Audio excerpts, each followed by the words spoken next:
What's going on? What's the FBA B1? Yeah, salute.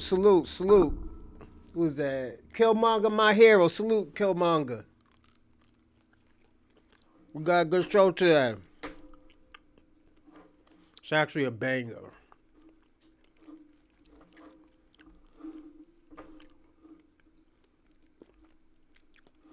Let me just check over my work.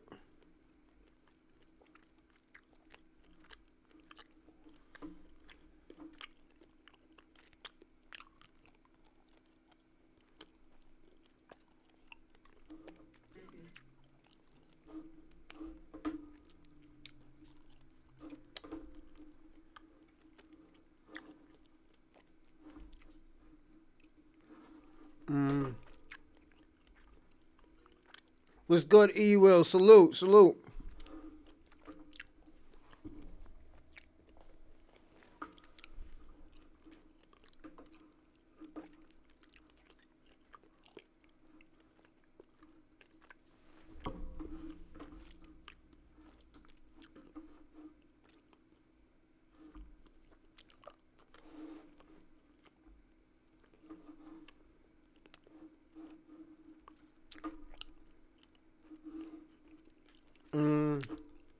Kwame, you 19 keys, I like. Stop promoting sleep. What's going on, Kwame? How's everything?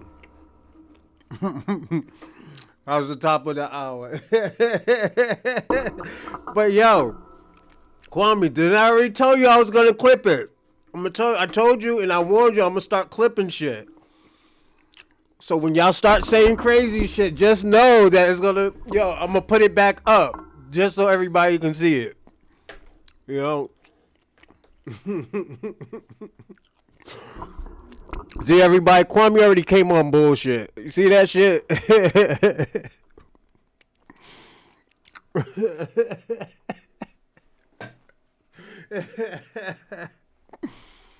Shout out to Kwame. Let's see who else is chatting. That nigga already came with bullshit. Killmonger. We got some scam Africans in the building. Yeah.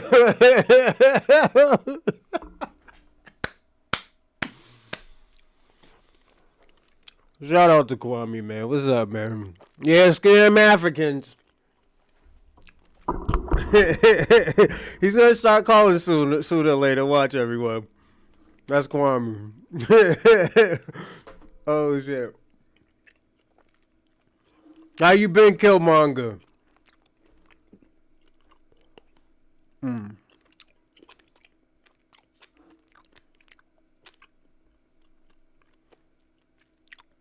Give me a second.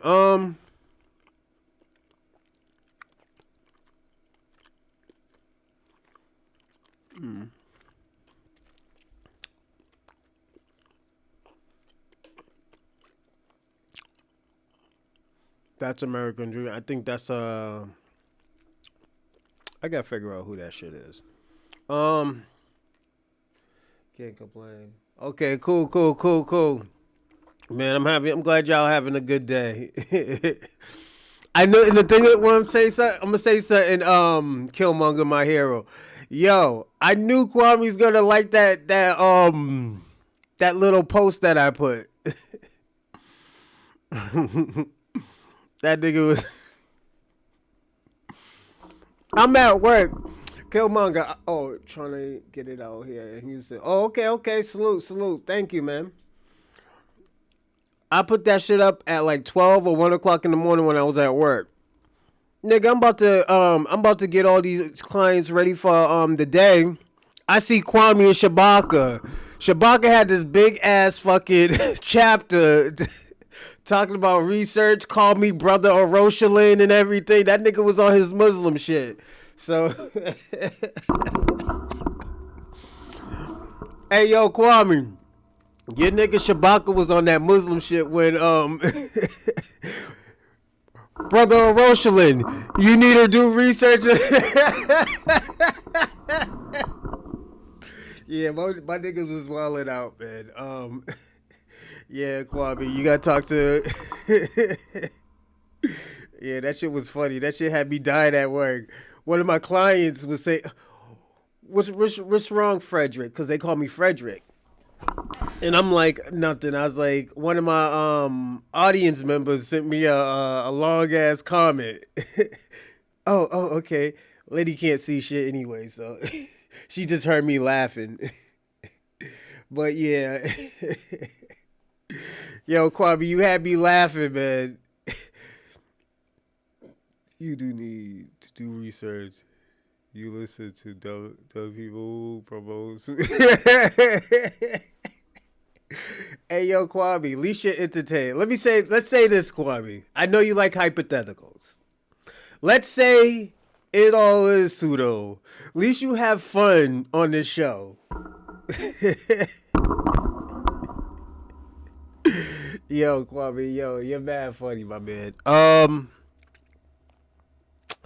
But other than that, how's the day trading going, Kwame? And Killmonger, my hero, are you at work? I hope you're having a good day at work if you're at work. I usually don't work 9 to 5. I usually do doubles on Sunday, so I can only work 4-day weeks. So that's why I don't do shows on Sunday, because I do a double. You know. Yeah. Fun is it knowledgeable? Progress. Kwame, that was a hypothetical. You know, but in this world, I will tell you this. I will give you the best advice ever. Most people run with lies. We run with your lie all the time. You look how you say that, oh yeah, black Americans don't have no culture. We don't have a sovereign land.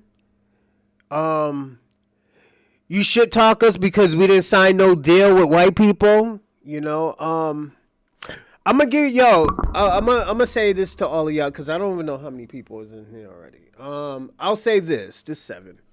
Oh no way, bro.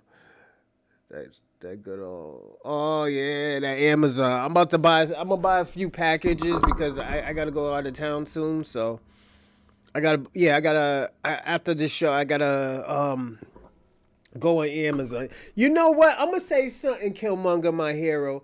Yo, I ordered this table for my kids. Tell me why these no good motherfuckers only sent me 3 legs of a kid table. Then the third table, then the leg of the table was broken. You know what? I'm gonna bring that fucking table in and show you what y'all Amazon motherfuckers did. Give me a second.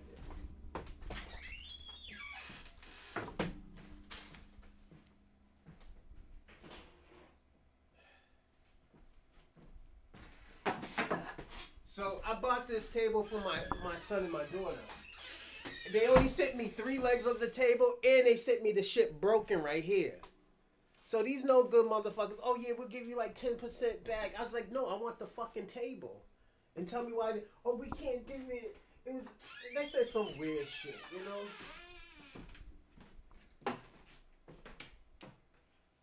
But yeah,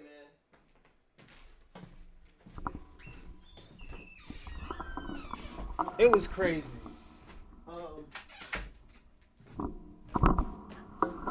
Yeah, it was crazy, man. I was like, man, all these no good motherfuckers only sent me 3 legs of a table. Don't be telling these mofos, yo, biz, niggles.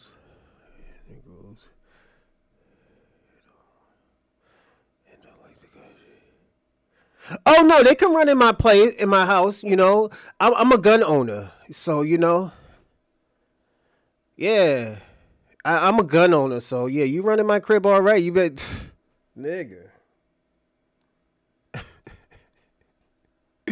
You better have your Nikes on that day because I will shoot out my window. I'm not joking. I will shoot out my window, and we won't have a show for 3 days for 72 hours. All right, so. It is what it is. Y'all don't know where I live, but if you didn't know, be my guest, my nigga. Be my guest. Yeah. Niggas got guns in this house, so. Damn, them boys.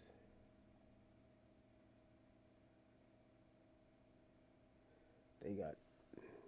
Yeah, they down bad. Yeah, man. Then I had to call the company. I called the company. They talk about they can't do anything. I'm like, yo, I just got this table like not even a week ago. You know, uh, that's why I move out west. We have more max G laws. Yeah. I will say this: if you live in LA, y'all known for home invasions right now. In LA, yeah.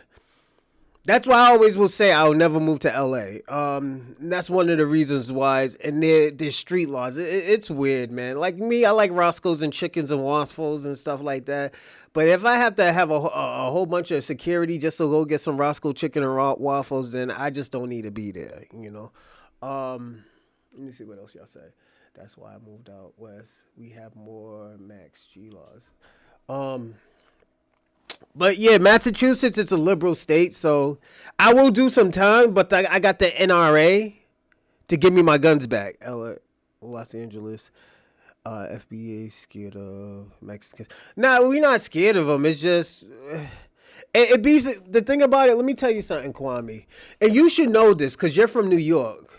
If it doesn't make money, it doesn't make sense. It doesn't make sense when you're already gonna have gun. You're already gonna be at gunplay. You know. Is it? What is it? Hold on one second.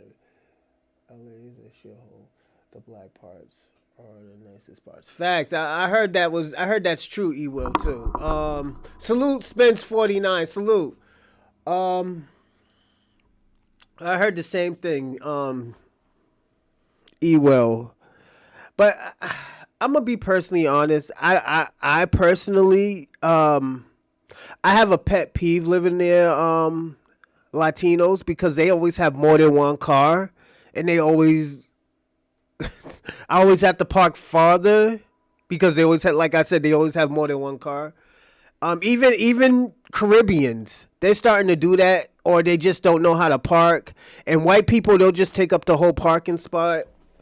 I'm gonna be personally honest. These black people's like, oh, yo, you gonna park right here? All right, I'm gonna leave you some space. You might have a one or two people who do some nigga shit. I understand that, but that's not a frequent thing. You know, mad about tellers do better. They don't do better. I'm gonna be personally honest, and this is what I think of tethers. There are when y'all come to America, you're just a failed group that couldn't cut in your country. You know, you couldn't make it in your country, so you have to come over here where black people already made the playing board, created the playing board. You know, shout out to Ray Ray. What's going on, Ray Ray? Because of white supremacy, blood clot. Caribbeans and Africans doing better. Africans are not doing better than blacks, nor is the Caribbeans. You might have a few Caribbeans doing some great stuff. You might have a few doctors that are African, but they're not doing great on a higher pedestal than us. You know, that's why I said, Kwame, it doesn't make sense you saying Caribbeans and Africans are doing better than black people, and there's more successful black Americans than Caribbeans and Africans all put together in this country. It just doesn't make sense saying that. You know? Salute, salute. America is the white man's country. No FBAs have ever been a president. So what? You know, that's what y'all think a flex is. You had one of the worst presidents ever was Obama.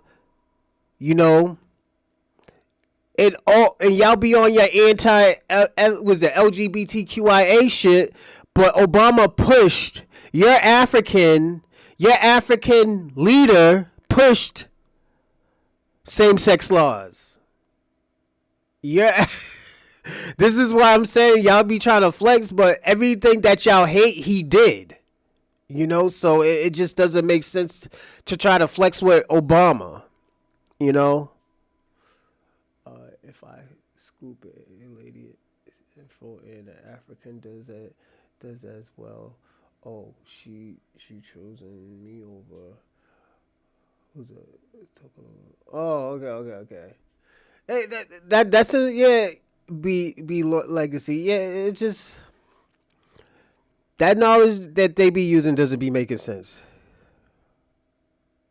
Oh yeah, I heard he had a acre for some Bucci cat. I heard that. FBA's need 1 million. Who's there reparations per FBA plus land contracts. FBA is the lineage descendant of those enslaved freedmen and black natives. Facts. That's true. FBA convo. Salute. FI scoop. No, I read that. Let's see. Obama was a drone striking African left and right. Yeah, he was. White people are 63% of population. Yo, you want to hear something crazy? Oh, let me finish telling you the story too. I got this email from this white guy. He was a white supremacist. Actually, he was a racist. And he's like, "Oh yeah, why you always talk shit about white Americans?" I say, "I don't talk shit about white Americans. It's just I don't know how y'all are the majority, and y'all have more power in America, and you still cry victim. I say you're worse than the South Africans, if you ask me. One little thing happens to you, you want to cry victimhood. It's just it doesn't make sense. This is why I always hold on 1 second. 220 million white people in America. Is it? Oh, I don't know, Kwame. That's the thing, Kwame. I don't be worrying about white people like that, man. I tell you that. What's going on, Clyde Zandam? Salute. Let's see. White people are 5 times the population in America. That's the thing, Kwame. They're 63% of the population, and we get busy in America. Y'all the majority in your country, and you be having these British, broke, fucked up teeth, white Europeans tell y'all what the fuck to do. Yeah, she's a Caribbean. She's from Trinidad. Those are your peoples. Those are your peoples, Kwame. Nicki Minaj is Trinidadian. At you and on the behalf of America, not FBA. Yeah. That's y'all still, and the thing about it, Kwame, we talked about this yesterday. This is why these politicians is getting called out. This is why I said, y'all got to stop talking for black Americans. Talk for immigrants. You can't talk about the black experience. You could talk about the immigrant experience because that's where your parents came from. You give me a second. Is this Kwame already? Give me a second, everyone. Let me answer this. To accept, press 1. To send a voicemail, press 2. Yo. What up? What's going on? Hold on. Let me turn you up. Hey, yo, man, you sound like you in Jamaica, man. I can't hear you. Man, I am riding in the car and shit. Let me see what's up. Oh, okay. Yeah, I thought you was in Jamaica, man, underwater. When I be sounding like I'm coming from space, just let me know so I can go ahead and probably call in or something. Okay. I'm riding in the car right now. All right, what's going on? Man, what's up, though, Reaper? What's going down? How y'all doing today? What's up, chat? How y'all doing? What up, Claude? We good. Everybody, how y'all doing? We good. No, it's not. Hold on 1 second. Hey, Kwame, it's not Dorsey. It's Convo. He said Dorsey's broke ass calling. Nah, it's Convo. Hey, Kwame, shout out to Kwame and shit. I thought you blocked me a long time ago, but that man hurt and saw that all that chat I was doing. I appreciate that, Kwame. Yeah, don't block man. your mans and shit. Don't be all butthurt and shit, Kwame. You know I see you, dog. Hey, listen, speaking of seeing them niggas. All right, so yesterday I'm watching, YouTube and shit, and I come across, the most hated, Chaotic Truth channel, I be watching a lot of Chaotic Truth. Yeah, yo, I'm going to say this before you start, I'm going to say this. He been on a lot of people's radar in the past week or two. This isn't the first time I heard somebody talk about Chaotic Truth. Yeah, I've been knowing him for about a couple of months now. You know, he be, you know, the same dude that's out here, you know, spitting, you know, stupid stuff against my FBA family, you know, because he's African and shit. Yeah. But you know, he real, and you know, he could speak well and all that stuff. So he's using that to his advantage. Now check it. So I seen that man Chaotic Truth on the channel, right? A couple of days later, I seen that my man Afro Doomis that I keep telling you about. This dude named Afro Doomis. I seen him on the channel. But yesterday, I'm watching the channel, and guess who I seen? Extra. American Dream was on the panel. I'm like, damn, these motherfucking Pan-Africans hooking up. They hooking up with each other just to get nothing. Know what I've been telling American Dream? You know what I've been telling American Dream? Last time he was on the phone, I told American Dream, I was like, yo, you need to go on these FBA panels. You can't just stay on your panel and just talk. You need to, when you go on other people's panels, that's basically networking. Yes, that's what I told them. And I'm glad that they listened to me. Because you wouldn't even see Chaotic Truth hanging with Afro Doomis or hanging with Kwame, because Kwame was on Afro Doomis. Kwame know about Afro Doomis. I don't know if Kwame know about Chaotic Truth, but take your musty ass over there to Chaotic Truth channel, Kwame. Shit, you can find a lot of people over there to collaborate with. I just want y'all to know, after all that collaboration and talking shit about FBA, it don't matter, because FBA don't give a hell about what the hell y'all saying. Did you understand that part? FBA ain't got nothing to learn from y'all. Did you understand that part? Man, maybe not. It don't matter. That's all I wanted to come and say is we just constantly kicking. Hold on one second. Let's get it. 004. Salute. What's going on? All right, go on.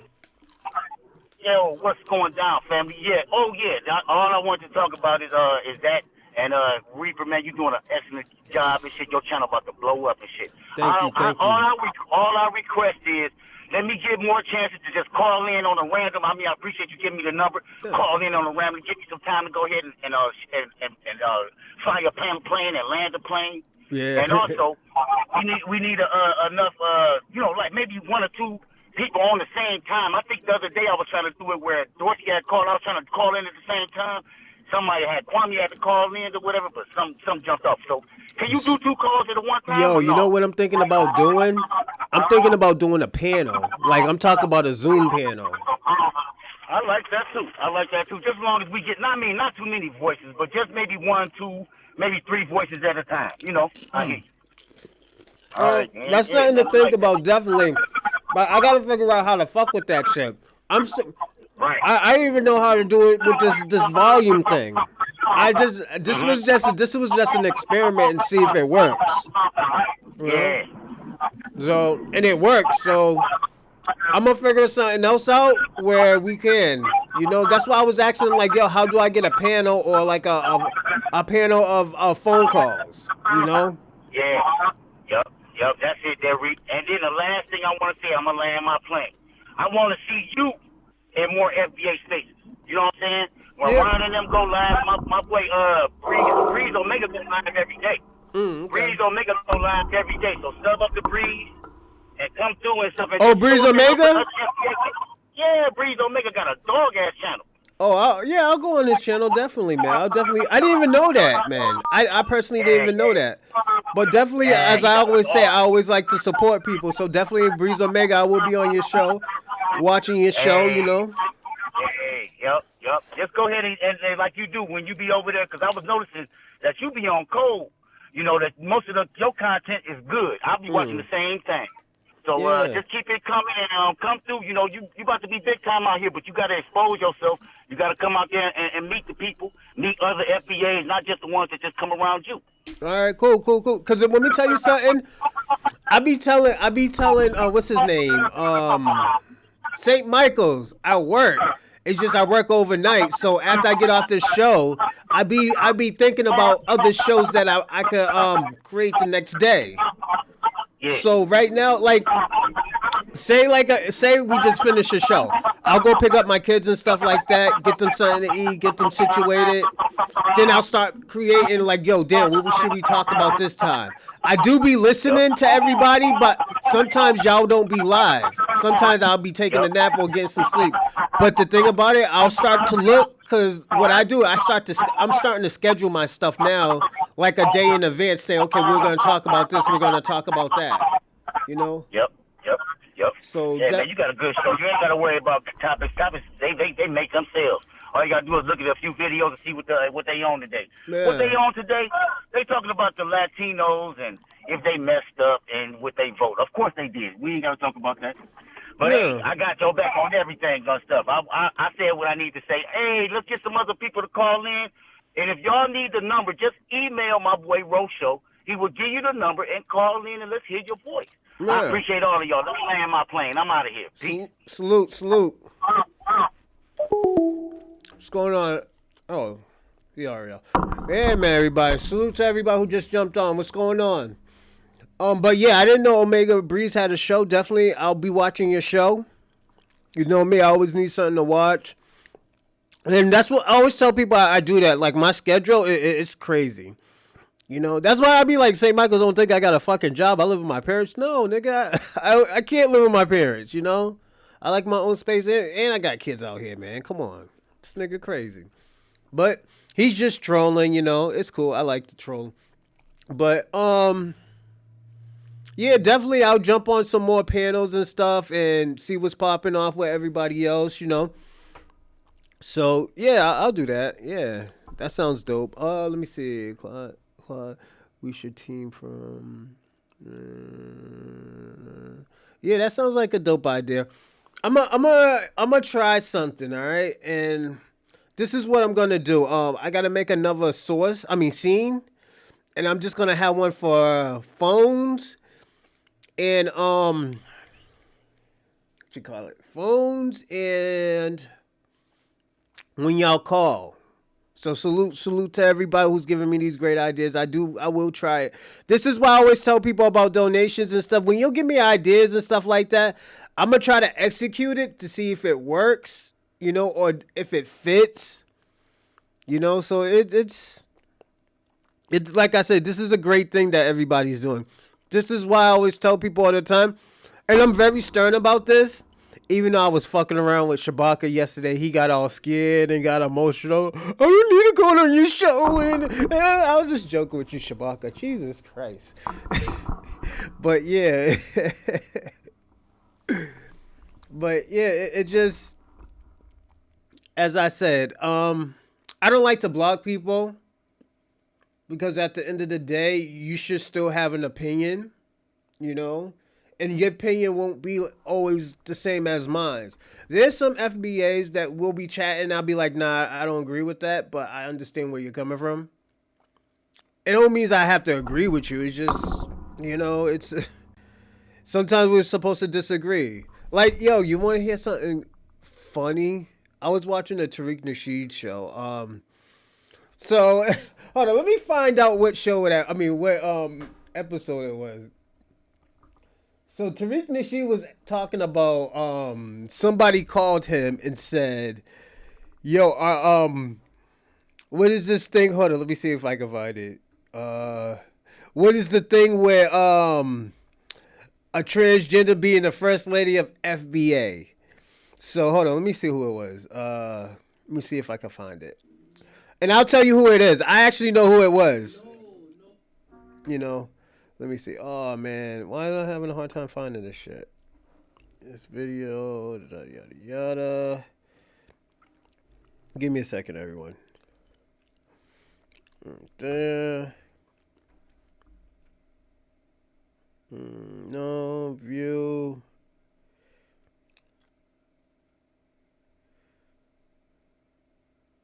All right, so the person that he was saying, oh, who is this? You know, why are they saying that she's the first lady and yada yada yada? And it was a Hebrew Israelite, and his name was Cap. It was Captain Tazariot who said that. Because let me tell you how I knew. Captain Tazariot was on that Cam dude show. That dude let me tell you something about that dude Cam. I think he's a Democrat shield or he's a COINTELPRO. The reason why I say that, yo, have you noticed we haven't heard from that nigga in like 3 months? But once elections start to come up, he all of a sudden just popped up talking about FBA, talking about, oh, this, and that. And we even did a reaction video on it. And that had me thinking, I was like, yo, that's COINTELPRO move, the way how he was moving. All of a sudden, you popped out, what was that, August, no, September? And you talk about, oh, yeah, I know I haven't been talking. Did he try to do a documentary on the Hebrew Israelites? That nigga, let me tell you something. That nigga, Cam, he did the Hebrew Israelites dirty. He did the Hebrew Israelites dirty. He made, the way how he made them look crazy. And he's like, oh, this is my second time doing something. No, nigga, you got to take accountability of the fuckery you just did. You did some fuckery. And if you're going to write that post, at least you should have did a video post and say, like, yo, I apologize to the Hebrew Israelites. I try to do the best video as I could. It's just it didn't turn out the way that y'all wanted to, and I apologize for that. That's all you had to say. This nigga went into niggasplaining, so that's why I was like, yeah, he's COINTELPRO. He's trying to get these niggas out of the paint. He tried to turn Tariq Nasheed against Captain Tazaria. And I know Tariq Nasheed don't got nothing against Captain Tazaria. Out of all things, listen, I seen that. Yeah. Oh, yeah. That's what they were saying. Oh, yo. They was like, oh, Rosalind, yeah. No, what my boy said. Oh, my boy said, yo, Rosalind. That nigga tried to turn the Captain Tazaria against FBAs. Captain Tazaria was already not going that way. He was saying some slick shit about them. But at the end of the day, if you're gonna do that and you got the nigga's number, what you should have just did it that way and just ended it. If he didn't want to talk about it, the nigga told you it like it was like, yo, are you serious? Like, come on, bro. This don't deserve an answer. She's a troll. Or he's a troll. Yeah, it is divide and conquer. But at the end of the day, I'm telling you, if some shit comes out saying that nigga's COINTELPRO or he's some type of Democrat shield, you know why he did that shit. First of all, Hebrew Israelites don't believe in voting. They don't believe in voting. So, what is that telling you? What is that saying? They need to get the fuck out the paint because at the end of the day, don't forget, ISUPK is one of the most strongest chapters in under General Jenny Hanna, is one of the strongest chapters in the United States right now. It's one of the well-known in the United States right now. It is must-see in the United States right now. I'll pay for Kwame not to talk. He's a lame. It hurts my. Shout out to Let's Get It 004. And now you're going to make the man call, man. Jesus Christ. Oh, yeah. Thank you for telling me. Everybody, don't forget to like and subscribe and comment in the live chat. And also, share. Share if you can. And if you want to donate, I'll put it in the live chat right now. And I'll tell you when you're good to go, everyone. But yeah, man, it's... I knew what that man was doing. I knew what that man is doing. And I said, oh, man, I hope he don't fall for the, as they call it, the banana in the tailpipe. You know? I will say that. And he fell for it. Cap fell for it.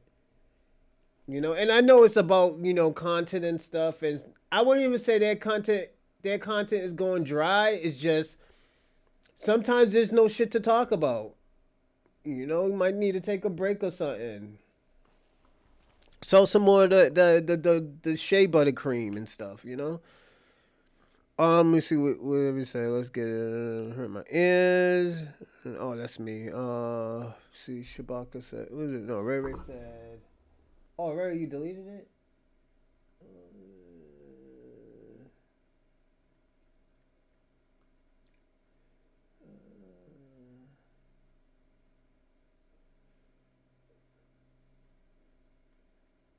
I forgot what Ray said. I don't know. Oh, let me say you are American because your parents jump off the banana boat by in Florida. Ray Ray's getting busy already. Salute to Ray Ray. Um, I will say this, and this is out of this is being honest. I don't think Cap is a grown ass man.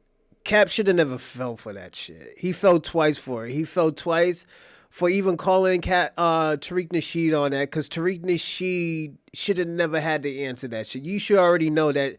We know that she is not the first lady. What's going on? 420 alien age. Salute, salute. You know, we should have had. He should have never had to explain himself. You should know that, like, Tariq Nasheed knows that T.S. Giselle is not the first lady of fucking FBA. It's a lineage. There's no leader. There's no first man, no first lady. There's no president. This is what Cap should have knew that. He should have been like, yeah, them niggas is just clowning around.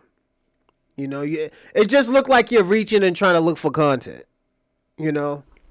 Like, if you look at me out, and Cap, let me tell you something. Give me a second. All right. And Cap's that nigga in debating. He's a seasoned vet. I haven't seen nobody get busy like that yet. So, I will say that, and I will say this. And also, I will say that shit will be, that shit will be, that whole situation will be solved. You know, and this is where I say, like, yo, I understand the Hebrew Israelites ideology, but also I have to say this. All these 12 tribes cannot work together if all 12 tribes is all fucked up. One of us has to get strong, and then after that, you can make the next one strong. Then two of y'all can make the third one strong until you get up to the 12th tribe. If all of y'all not strong, it doesn't make sense to just try to stay together. And, you know, in different cultures, you're going to get cutthroat niggas. You're going to get niggas that be like, oh, yo, you know what? Let's just only do it for our tribes. That's why we got Africa all fucked up. They tried to do it together, and you know what happened? They became tribalistic. If they were working on their self first, and after that say, yo, I can be strong for my brethren from Benjamin, tribe of Benjamin, then the tribe from Levi, it makes sense. It works. It doesn't work when y'all trying to be strong together and all of y'all niggas is weak. Like, I'll say this. The Hebrew Israelites is getting busy out here. Don't get me wrong. But I think, and this is just me, if they all work on themselves, if you work on yourself and make your team strong, the other people around you, the other people that you're trying to save will be strong after. They're not going to be strong when you're trying to put everything together. You know? Your team is strong. Hebrew Israelites is strong, but their culture isn't. And I'm talking about black people, Latinos, the Caribbeans, indigenous people. It just doesn't make sense. It's not going to get strong. This is why black Americans had to delineate. We had to step aside and say, yo, y'all niggas got to handle this shit yourself. And them niggas panic. Them niggas already folded. Them niggas is already talking about we divisive and they don't want to, they hate us and all. No, nigga, you just got to handle this shit yourself. Why, yo? And this is just me. They just sound very feminine when the nigga was like, yo, the whole FBA was like, yo, y'all Caribbeans, Latinos, and all these other immigrants, y'all got to handle it yourself. Even white America. We got white rejects running into barbershops trying to debate niggas who's trying to get haircuts. You running into fucking colleges with niggas who's trying to get education. Like, you gotta be a pathetic nigga to do some shit like that. To debate a nigga Instead of empowering somebody, you want to debate them. How about this is why I say this is why I always say, yo, the white supremacists, these tethers, these liberals, these conservatives, then evolution is fucking them up. The reason why white people are really not that strong in America, because of evolution. They can't adapt to time. They can't evolve with others. They can't evolve with the laws. All they do is cry and bitch and moan about what they used to have. That's some dope fiend shit. I'm going to be personally honest. It's some dope fiend shit. Oh, yo, I remember when we had the gold chains, drinking wine, singing. Yo, it's crazy. We were singing Full Force. Remember when you was the lead? You had the high pitch? And on that Tuesday? Yeah, man. It's just like, yo, them niggas is wilding out here. No, they don't. They bitch and moan. Yo, Kwame, if you think white people are ruling in America right now, you lost your fucking mind. Just hear me out, Kwame. And I know you're going to disagree with me. How the fuck they're ruling and they're killing each other? Black people stop fucking with them, stop complaining about them, and left them niggas by themselves. These niggas don't know how to act. These niggas expose themselves. They expose how weak they really are. They expose how much they really do need black people. This is why you're getting videos right now where white people saying like, yo, I didn't know how much I needed black Americans. I didn't know. Yo, real talk. You can laugh, but at the end of the day, we're hearing white America saying this. They're hurt. The liberals is out here being real bullies out here. Yo, liberals is out here popping niggas. Popping hot slugs in niggas. Instead of blaming the liberals, they blame the small hats. Like, come on. A nigga with a transgender girlfriend just popped a civil rights leader, or a supposedly civil rights leader. I already told y'all how I feel about that situation, but y'all, these white people out here killing each other. The thing, like I said, evolution is killing these niggas. They don't know. They can't adapt. They can't adapt to these times. You know, white people can't function without fucking with someone. Yeah. No, you're right. No, you're right, Rando. White America can't. These white nations, these primary white nations, they can't do anything without fucking with people. Yes, you're right, Rando. Look at Africa. If they left Africa and Caribbeans alone, fucking, it'll take a week for Europe to crumble. UK will crumble within a week if they stop fucking around with Africa and the Caribbean islands. Like, let's personally be honest. FBA gang members and troll rappers. But Kwame, those are your people in New York.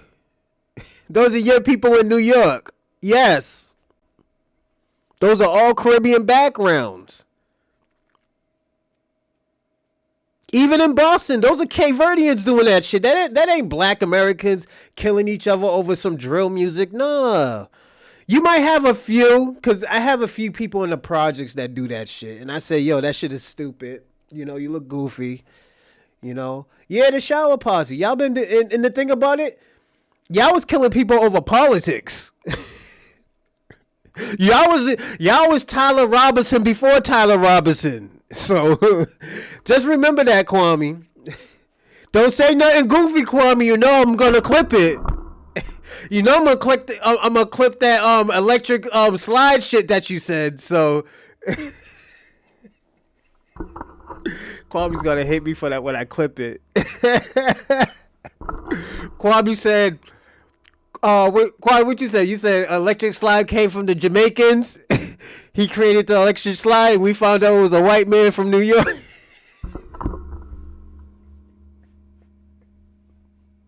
What's his name? Ricky what? Tell them, Kwame, you was there. They were there. The Jamaicans were there. They were playing the record. They were playing the record. Oh shit, Kwame's crazy. But yeah, it's just I would say this, Kwame. I would say this, Kwame. What was it? The shower pause here. Oh shit. Niggas is wildin' in it. The filth came from Jamaica.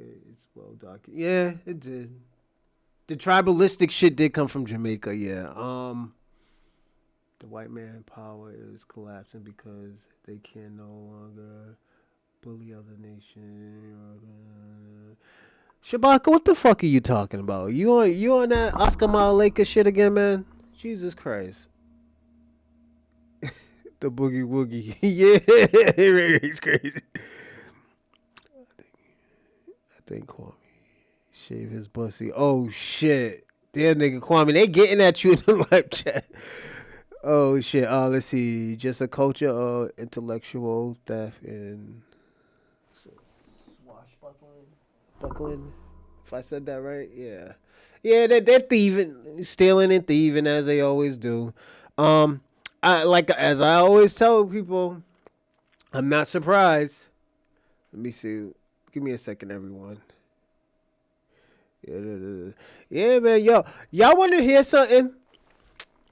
I was telling my coworker, I got cause she always say, yo, I want to watch your show. I said, no, you don't want to watch my show.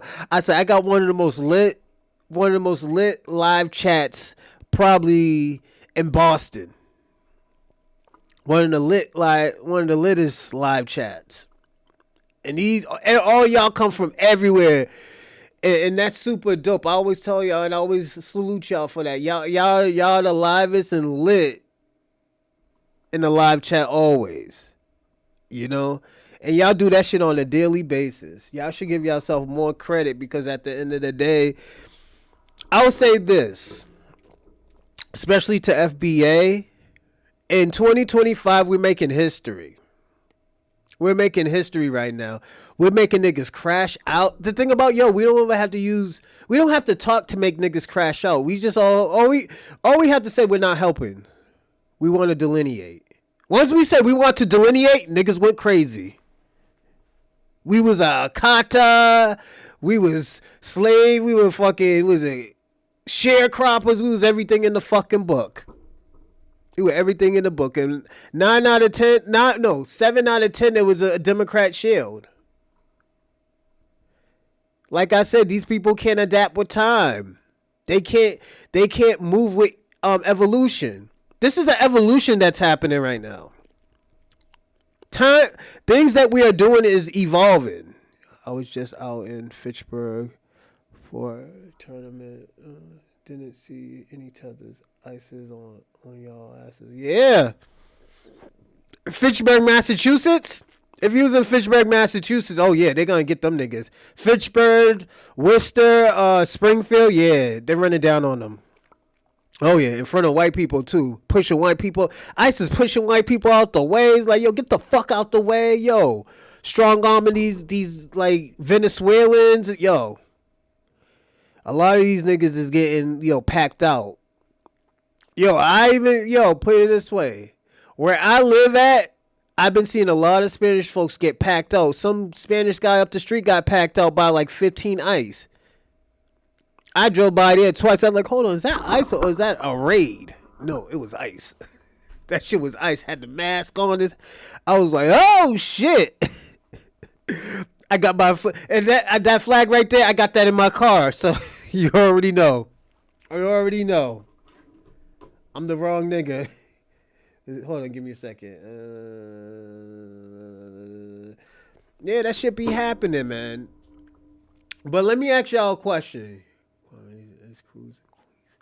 Looking for a nigga in a way to low as we speak. Oh shit. Kwame's mad right now. I know Kwame's mad. I'm gonna say this. Let me ask y'all a question. Do you think the rise of the FBA was the downfall of Pan-Africanism and the black diaspora? I want to ask y'all that question. I know we went off topic and stuff like that, but the reason why I asked that question, I think this is why a lot of black Americans is getting a lot of blame for a lot of things. A lot of these movements, these parties, the associations, they're crumbling. Their foundation is crumbling. Watch your mouth, Grandpa. Who's that, Claude? First of all, Claude, I wouldn't name myself after a white man. Second, FBA is the most embarrassing group in the world. FBA worships the white. But let me ask you this. And I'm gonna ask Shabaka this question. If he's all of that, let's look at Africa. Whenever white people come into Africa, Africans they get starting to showing their teeth, having white people ride on their back, rubbing them, kissing their feet. I love you, white man. They just love the white man, start doing their tribal dance. Oh, with their spears in the air like this. And one lady like, all of that, And how you saying that about black America and and all of this shit goes on in your country? Let me tell y'all something. Y'all be having the white man, the white supremacists in kente cloths. In the fucking kente cloths.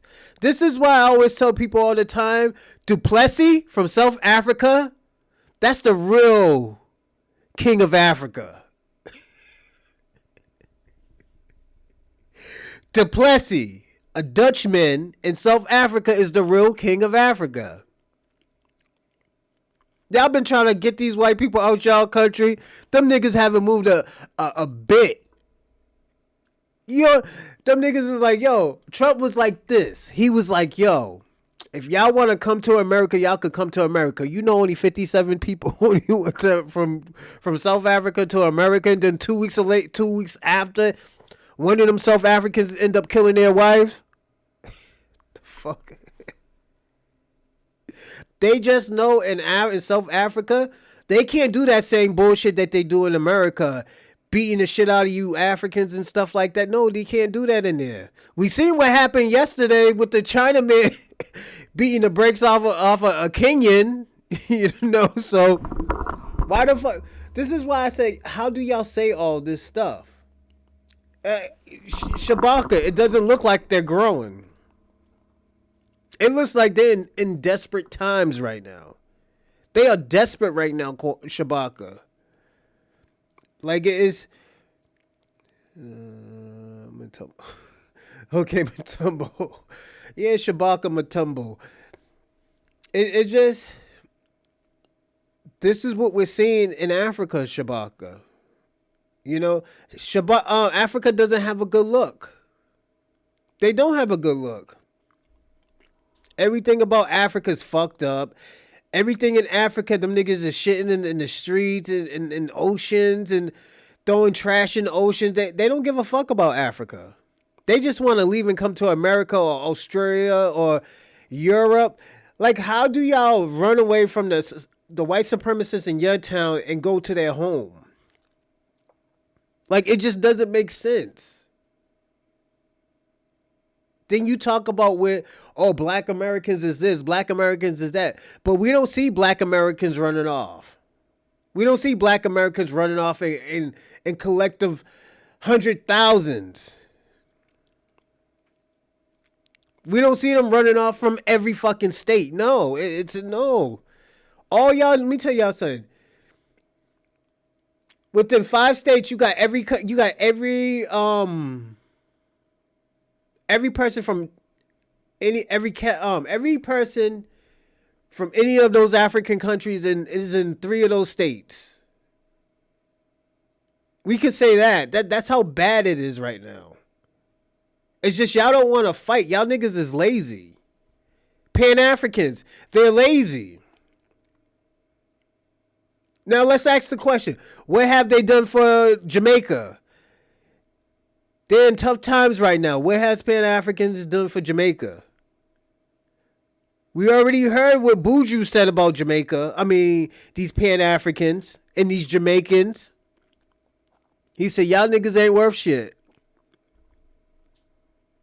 That's what he said. And Buju, he's a writer. He's a writer for Jamaica. The self-hate with FBA is clear. How is it self-hate? Why? Because we don't want to identify as Africans? We just heard yesterday that Jamaicans don't even consider themselves Africans. They don't identify as Africans. We heard that yesterday. But like I said, Shabaka, you only got selective smoke for people. You only got selective smoke for people. We didn't see you have that smoke for that white man when they were beating y'all the fuck up.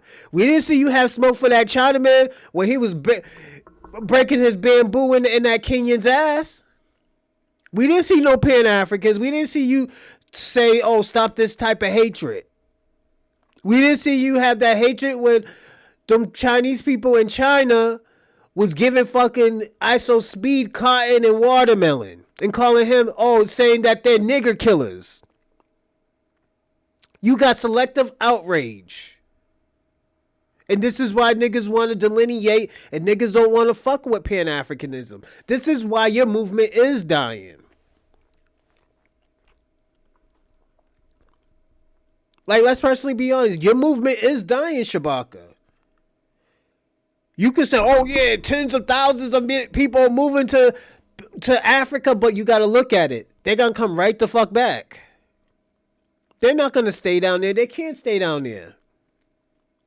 They're going to get their stuff stolen. Africa don't even fuck with Pan-Africanism. That's why, you know what, Shabaka? That's why that video that I showed yesterday was very, it was therapy. It was therapy. But Shabaka, Europeanism is falling because of y'all. Because of the Africans. Y'all doing some nigga shit in in Europe. Y'all doing some foul shit in America. The fuck? That's why they getting you the fuck out of here. That's why y'all niggas is running and hiding under benches and stuff. Y'all sleeping in fucking basements and stuff 20 deep. Like, come on, Shabaka. This is why they doing what they're doing. They getting you the fuck out of here. Because y'all don't know how to act. Y'all niggas is not civil. But at the end of the day, it's not really y'all fault because y'all really never had time where y'all was civil. Like, let's personally be honest about that. Give me a second. J.J. Morris, Black Americans who moved to Africa don't know what they're getting into. Facts. Shout out to J.J. Morris. Salute. That's true. They don't know what they're getting themselves into. They about to get themselves into some bullshit and come back up here. You know what? And I'm going to play a video. You know what? In the next 5 minutes, I'm going to play a video. We're going to start the show, everybody, all right? Like, we really got to think about stuff like this. Like, if you're a Caribbean or an African or a tether, you got to think, why is this movement failing? What are we doing wrong? What are we doing wrong? What you're doing wrong is that you've been insulting people. You've been disrespecting people once y'all get y'all little thing. You're not staying on code. When I lived in Richmond, Virginia, there were 60 Mexicans living in the house next door. Facts. That's what they doing. That's how they do things, So it's not surprising. A lot of cultures do that. So but 60 in the house is a lot. That's a trap house, man. Nigga, that's a trap house. They only left at night in church. Yeah, to probably go to work, then come back at night. Yeah, they do that. They do that around my area. Niggas is crazy, you know. But I will say this. Um, the Pan African and the Pan African and the Black Diaspora is in shambles right now too. It's not only the white supremacists. It's the Caribbeans, the Africans, the Black Diaspora. It's just all y'all people who's a part of those type of, was it the Caribbean caucus, the Pan Africanism type of like subgroups and shit like that. This is why you're feeling. It's just y'all wasn't truthful. Everything that y'all did was it was always something scandalous, so we always had to think like, yo, should we fuck with these niggas? And it just got well overdue where niggas is like, nah, I'll just cut these niggas off. Let them niggas handle what they need to handle. That's what it turned into, even with white America. Them niggas go to war. What happened? Oh, we all American. We need to stick together. What? Was you just calling me a nigga like 2 days ago? Was you calling me a monkey like last week? Now we're American? These niggas is crazy. That's why I be looking at these white supremacists. You could tell all of them are rejects.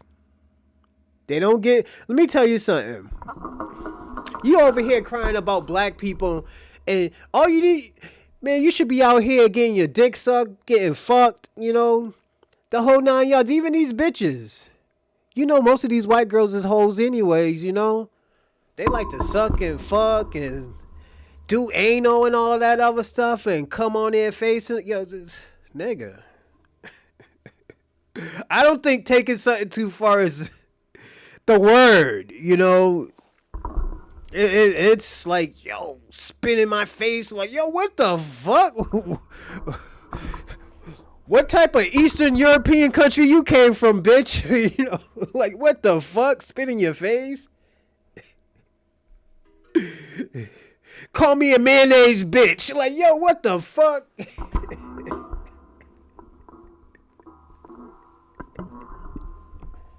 Yo. All jokes aside, man. Spit in my mouth.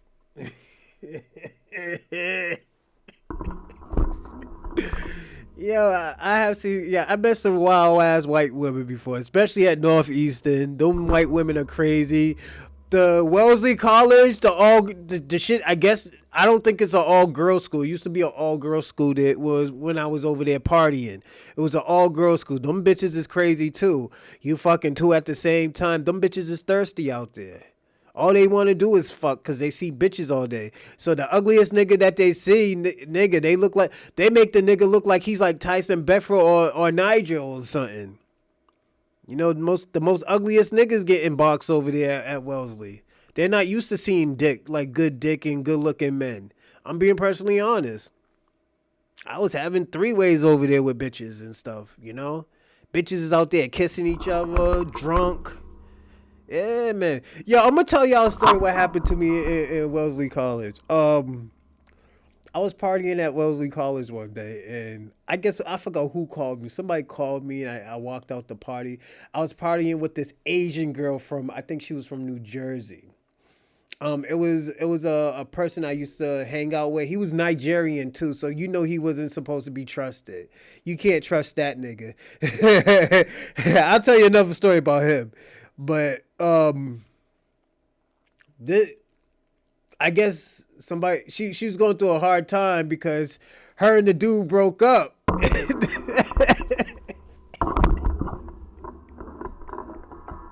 I don't know why I'm telling this story, but I'm going to tell the fucking story. So she broke up with the Nigerian dude. And after she broke up with the Nigerian dude, she went partying with me. And all of a sudden, I disappeared as I always disappear from somehow. End up with some girl or whatnot. I disappeared. I wake up when I got back to Northeastern at the dude I used to call a friend's house. He was Haitian. And he's like, yo, you heard what happened to I'm not gonna say the nigga's name.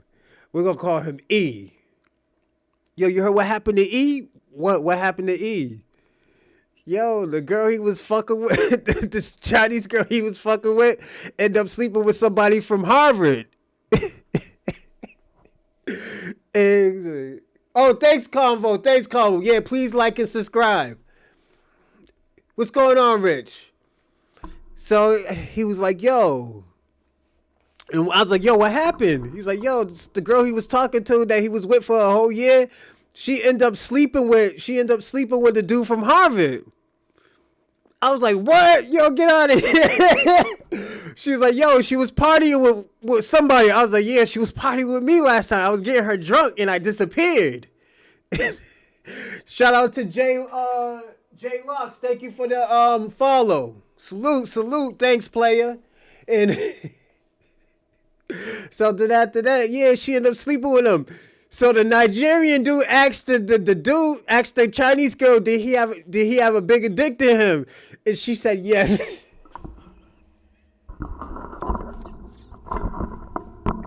Them niggas broke up after that. Them niggas broke up. The Nigerian nigga couldn't take the pain. You know, so the nigga wasn't packing anyway, because there was a time when we had these two bitches over. We was gonna have a fucking, like, it was like a little orgy that we was gonna have. You know, fuck the bitches and stuff like that. Pass, you know, switch off, boom, boom, swap off. And this nigga didn't even fuck. I was like, damn, nigga, you could have just at least hold the camera or something. So, yeah, this nigga, yeah, he was scared to fuck the girl. He was scared to fuck the girls and stuff. And yo, you want to hear something crazy? He was with the Chinese girl at the time anyways. So he kind of got what he deserved anyway. Some big dick nigga from Harvard was fucking his bitch on a break.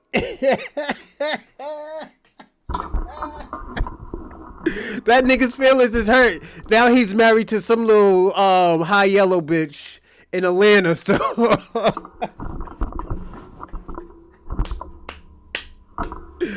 oh my god. Two answers to the question. Yes. Yeah, man, that shit. What's going on? Oh, what's going on, OG? What's up, Eric? Mr. Clarkston, what's going on? Yeah, nigga wanted to answer. He wanted that question. Yo, did he have a bigger dick than him? I don't know why he asked that fucking question. Them Nigerians with them fucking questions, man. Yeah, it was probably a FBA nigga with a BBC, man. Yo, put it on that little Chinese girls, man. Rearrange her insides, man. You know. But yo, it's a hurtful thing, man. Yo, cause yo, you want to hear something crazy?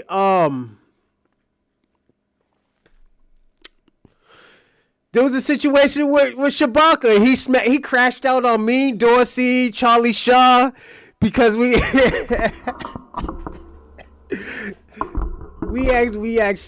Shabaka.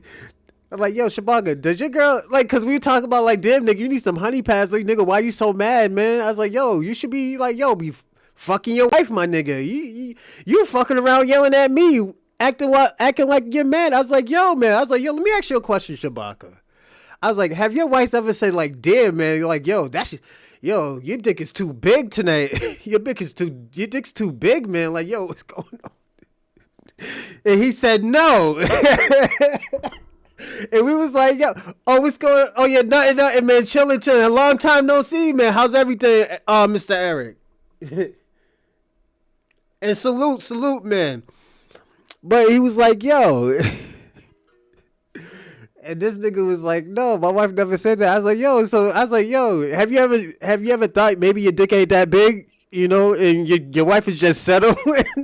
And all of us just started laughing, saying like, yo, Shabaka, maybe you're mixed with a little bit of a Chinaman or something, you know? And the nigga just spazzed out and everything went left. I was like, yo, maybe you're not really all black. Maybe you half Chinese or something. This nigga just spazzed out on us, man. This is a shame of FBA living off the past. No one is worried about the size of... Nobody's... Yo, my nigga said, this is a shame of FBA's living off the past. No one is worried about the size of someone's dick. We fight for liberation. That's a statement from a nigga who got a little dick, nigga. That's all he's. Nobody's not worried about the size. Nah, your wife is worried about that size, man. That's why she's cheating, Shabaka. That's why your wife's cheating, my nigga. You know, this. Sometimes, your wife want her insides rearranged sometimes. Maybe sometimes your wife wants to feel it in her stomach, man, you know? It's just let me tell you why, Shabaka. I'm gonna be personally honest. Cause I told you, when I was young, I went to a lot of these type of parties and stuff. And sometimes your wife wants to be like, yo, you know what? Yo, nigga, I had me a BBC, nigga, and I live to talk about it. You know? That's why, Shabaka, this is why I say stuff like that. Because this is how women think, man. You know, not all, but a lot of these freaks think this way. This nigga still talking about my mom. This is deflecting. See this? This is deflecting. Come on, little China man. I'm gonna start calling you Shabaka Lee. I'm gonna start calling you Shabaka Lee. Like sometimes a woman wants to say, yo, I had a big ass dick and like, yo, it was feeling, it was rearranging my insides. That's how women want to talk about shit like that, you know? Like, come on, like Shabaka, do you know sometimes your wife was probably like, damn, I can't even brag about my husband's dick and I've been around this nigga, I've been with this nigga for like 25 years, you know? It's just like sometimes that shit is just boring, man. Or some nasty motherfuckers in a good way. Yeah, thank you, Mr. Croxton. Thank you. It's just, it's the truth. St. Michael's, a person coming from Ireland shouldn't be talking about gay. All those gay shit and bestiality your people used to do in that country, and in Jamaica, and in Haiti.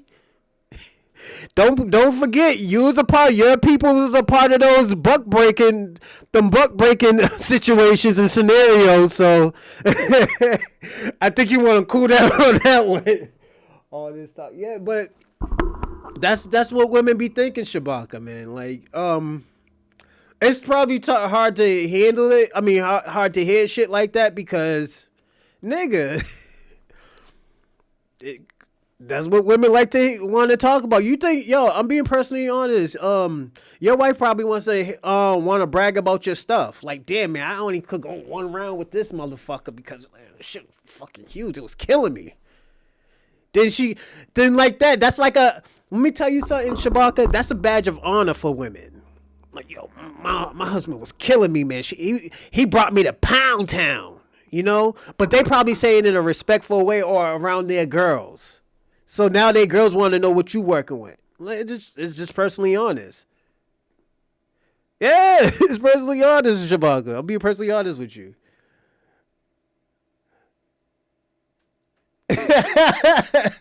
Shout out to Ray Ray. HFE started in the U.S. Tell us that FBA actually, It was founded in America, but it was always here because don't forget, a lot of you Europeans was into buck breaking. St. Michael's, yes. Your people like to go up into people's butts. Why you think a lot of the white soldiers like to go to war? There was no women out there. So who were they fucking? The Spartans. They like to fuck the youth. The youngers. Your Spartans were Pope. They were the priests before the priests. Yes. The Spartans. You're 300 people. So St. Michael's, yeah, you gotta. That HIV came from y'all, man. Yeah, and sheep. Yeah, they like to fuck sheep too. Yeah, you're right about that. Yeah, young boys. Them Irish and them Spartan and them Greeks, yeah. They like to go to Pound Town on them little boys, you know? Insults and tears. Calling name. Shabaka, I did not call you a name, man. Stop playing victim, man. Don't do that, Shabaka. Doing nothing but talking. My wife has loved me over 40 years. Yo, Shabaka, what the fuck is wrong with you? Everybody, listen to what Shabaka said. Insults and tears, calling names, and doing nothing but talking. My wife loved me over 40 years and no longer worries about my dick size. She probably forgot about your dick size 20 years ago, Shabaka. 20 to 30 years ago, my nigga. Like, come on. It's alright, Shabaka, man. Not everybody can be hanging, man. You know, maybe you can cook. Hey, La Brown, what's going on? Salute. How's everything? You know, Shabaka's always going left again, so Shabaka Chang over here, so oh my God, this nigga Shabaka's crazy. Shout out to Shabaka, man.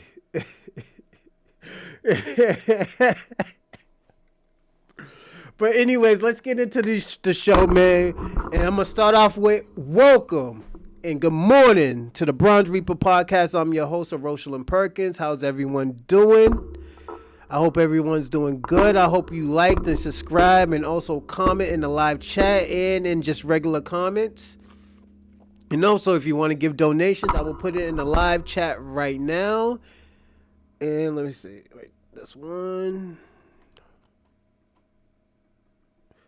In the live chats right now. That's two. And that is three. So I put it in the live chat. So if you want to send a donation, you got Venmo, Cash App, and also Super Chat. I will try to encourage y'all to use Super Chat if you can. If you can't, don't worry about it. But if you do use Super Chat, your name will pop up and say, and I will give on Friday. You know, on Fridays I'll take shots for all the donations that I get on Friday. So definitely, I will have a bottle for Friday to take shots for y'all. And salute to everybody. It's not even a close race. St. Michael's is mad right now. Shout out to St. Michael's, man. That's our potato slave alumni from the Bronze Reaper podcast. But shout out to St. Michael's. He comes and talks to us and spews all his racial ideology to us on his breaks of not collecting cans and smoking meth. So thank you St. Michael's. I told you, St. Michael's, your broke ass needs to give a donation, man, because you know what? You talk about the same thing all the time, so your broke ass need to collect them cans, and when you do get that $5, donate it to the Bronze Reaper podcast, all right? Oh shit, but yeah. We're going to start the show. The question is the rise of foundational Black American means the death of the Pan-Africanism in the Black diaspora? What's really going on, everybody? What are this diaspora and these movements, these organizations are scared of when Black Americans want to delineate, when they want to control and take ownership of their ancestors and their people's inventions, support, inspiration, influence, and the whole 9 yards. What does that really mean? That means you're taking control of universal creations. Every Black invention is a universal creation. Every Black American culture is a universal culture. It's not just Black American anymore. We're influencing everything. From Europe, from Africa, from Asia to Australia. What is that saying to us? That's saying that we have been doing stuff right, even till this day, from fashion to the black dandies, reinventing stuff over again, creating new fashions, upbringing other people's fashions. Sometimes certain cultures is on the rise is because of black influences. We influence other people's culture to have that spot. Like, let me ask you a question. Do you think if black Americans actually really supported Afrobeats could be probably one of the biggest genres right now? It would be one of the biggest genres right now. We would even have white people doing Afrobeats.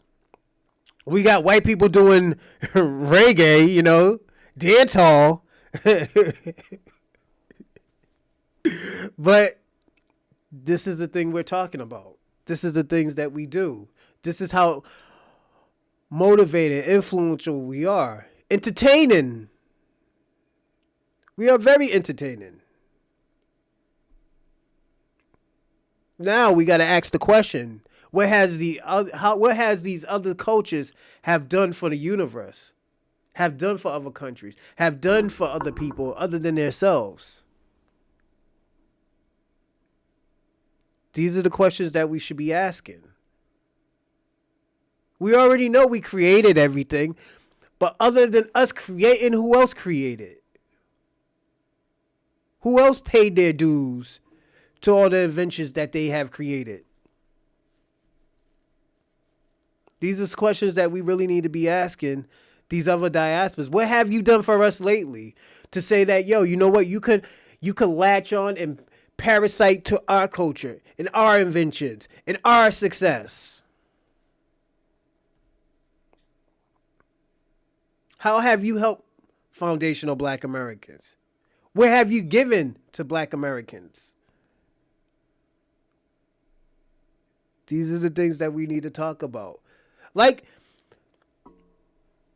this is why I told Kwame yesterday, you don't have a black experience. You have an immigrant experience.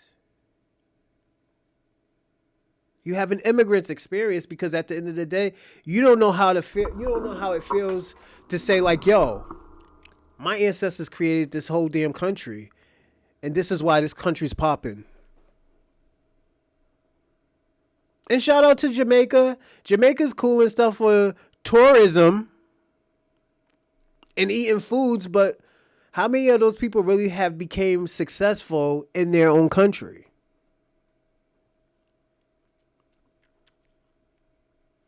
How are these people, how do you think how many people can say like, yo, I stayed in my country and I got paid.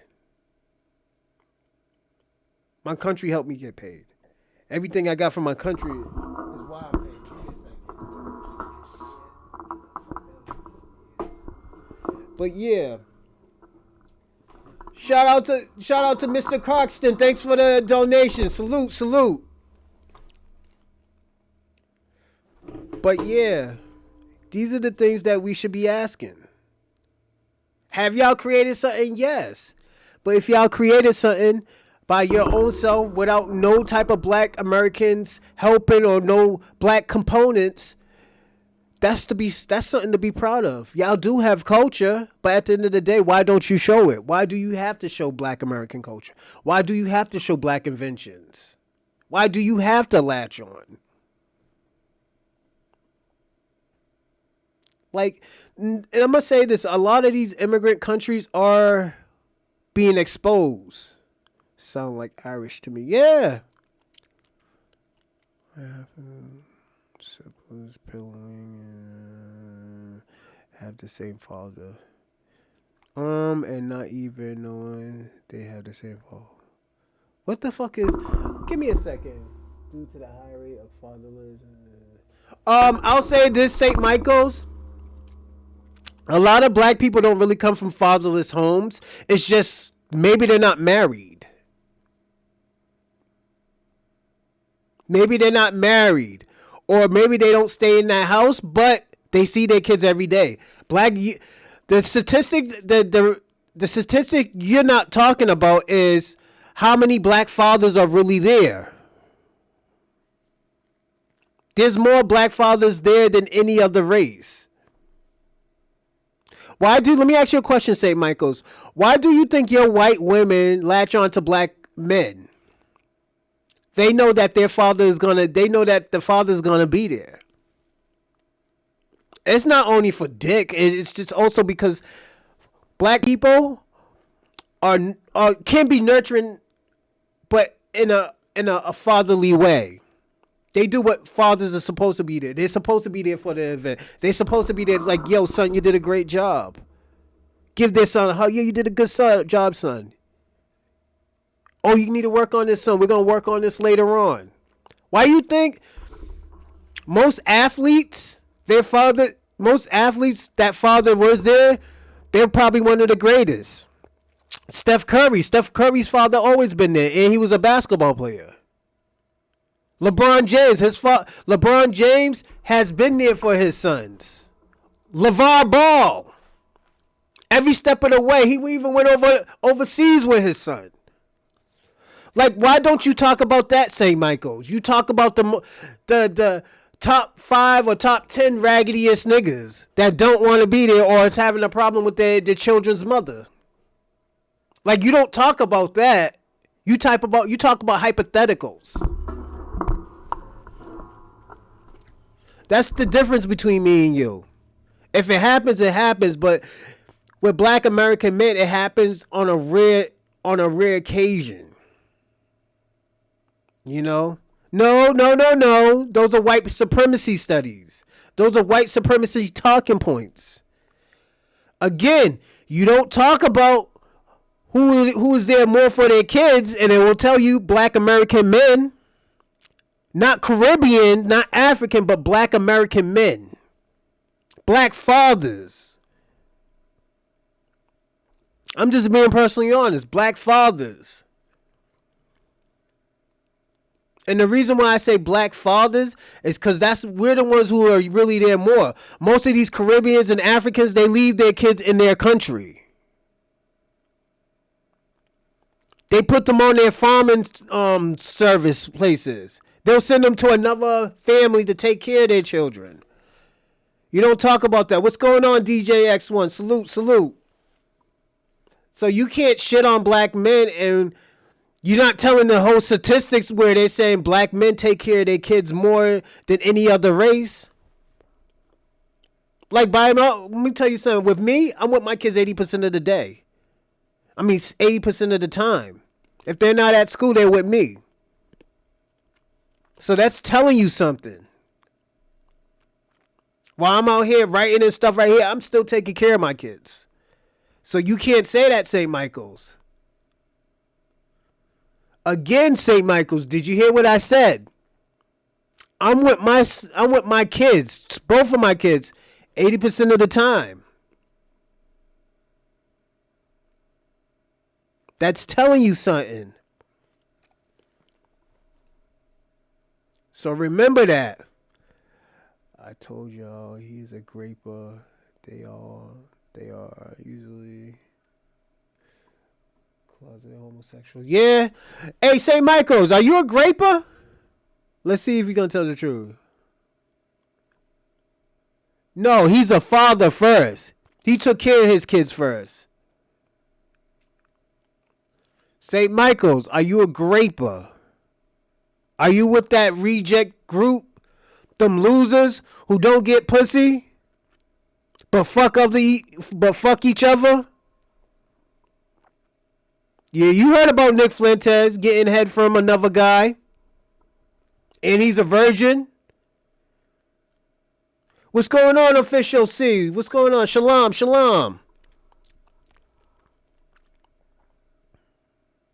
I'm the same way. I will my kid about 60% of the time, and I have to share with his mother, but I'm there. I'm FBA. I'm an FBA. Facts. Thank you, DJ X1. He said St. Michael's is definitely a homosexual. Per. Per. Go on, St. Michael's. Tell him. Sasha Fierce over there.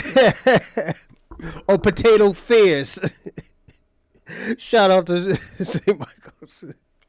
Oh, shit. I mean, Michael seems like the type to play with gerbils. If you know, yeah, I know. Yeah, I know. Yeah, he used to be a choir boy when he was younger, but but yeah, it's just those are those type of things, man. And you know what? St. Michael's, you're not the only ones, because let me tell you something. I heard in Ireland, y'all used to eat dirt cookies too. It wasn't only the Haitians. So shout out to the Haitians. Y'all niggas wasn't the only ones eating dirt cookies. There was niggas in Africa, niggas in Europe. Yeah. You know, so yeah. Y'all niggas was out here eating dirt. Talk about we gonna get minerals and vitamins out that motherfucker. But yeah, we're gonna watch this video. And this lady, we seen it before. We seen it like sometime last month. But I want to show y'all again about this lady and her experience with Africa and how Pan-Africanism is pushing the wrong message, and they're not updating their ideology. They're not evolving with us. Oh, so what's the ingredients for dirt cookies? Just dirt, hot, and just... There go Ping 1. Hey, Ping 1. Number 1 asshole channel. What's going on, Ping 1? Salute. I know Dorsey would be happy if he was here right now. Yo, Ping 1. Yo, yesterday we seen your cousin beating the brakes off of Kenyan yesterday with a bamboo stick. But we're gonna watch this video and you fuck around, Penguin. I'm gonna show that video again. I am an FBA and I am over here in Africa. Afia Lee. Good morning. Good morning, ma'am. How are you? I'm good. How are you? So I am an FBA and I am over here in Africa. Ooh. At the moment. And I'm in Ghana right now. Okay. So I wanted to get on your live a few days ago, but when you pulled me up, I had clicked off. But to touch on what the gentleman said about us coming together and uniting and doing business with people over here on the continent, that would not be a good idea at all. Ooh. Because just like you said, FBAs come over here and they get finance, and that does happen. One thing about Africa, and it's basically all of Africa, you'll never own the land. It's just a lease. So you can't build any wealth that way. And another thing that goes on in Africa, if you want to come and start a business, an African has to own 51% of it. So basically, you're not starting a business for you and your family. You're starting a business for their family. Man. Yeah. Wow. So no, doing anything in Africa, I would not recommend it. Not by Black Americans. And it's been said through different. Where you at, sis? Where you at, sis? Governments over here, encourage Americans to come over to get us to build these lands, to get us to spend money, to get us to educate these Hold on. Hey, yo, Ping 1, you on here, right? I got something for you since you want to start. Yo, I found your cousin.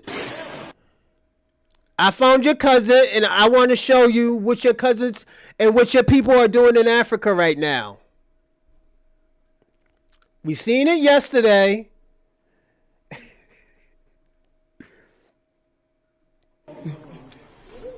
Is that Ping 1 right there? That Ping 1?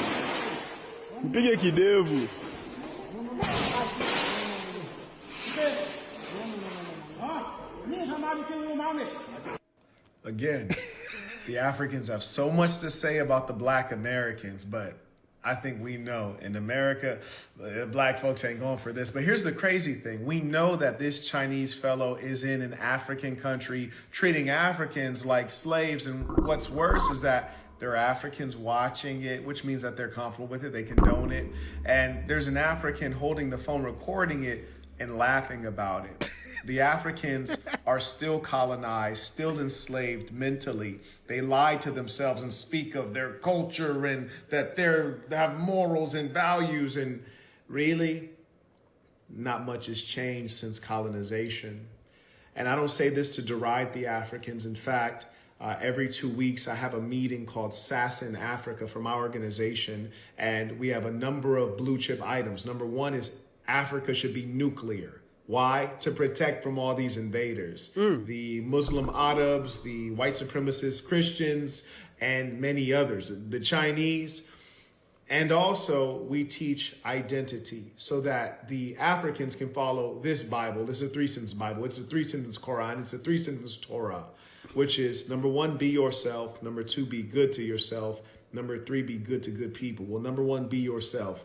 Be an African. Be proud. Know what you are. Number two, be good to yourself. Don't let people disrespect you, especially in your homeland. And number three, be good to good people. Be around good people. Africa's for the Africans, not for the Chinese to come and enslave. Hey yo, hey yo, Ping. Let me ask you another question. What did Muhammad Ali say about that? You like to quote Muhammad Ali, right? Hold on. Let's see. There's more to this, right? Or did they take it? Oh, they took it off. There's another part to this, Ping One. These are your peoples. Remember, you like to run up in my live and say, stop Asian hate, and black people are doing this to Asians. And what did we just see?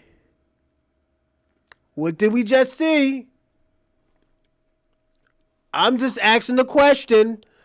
What did we just see? Huh? What did we just see?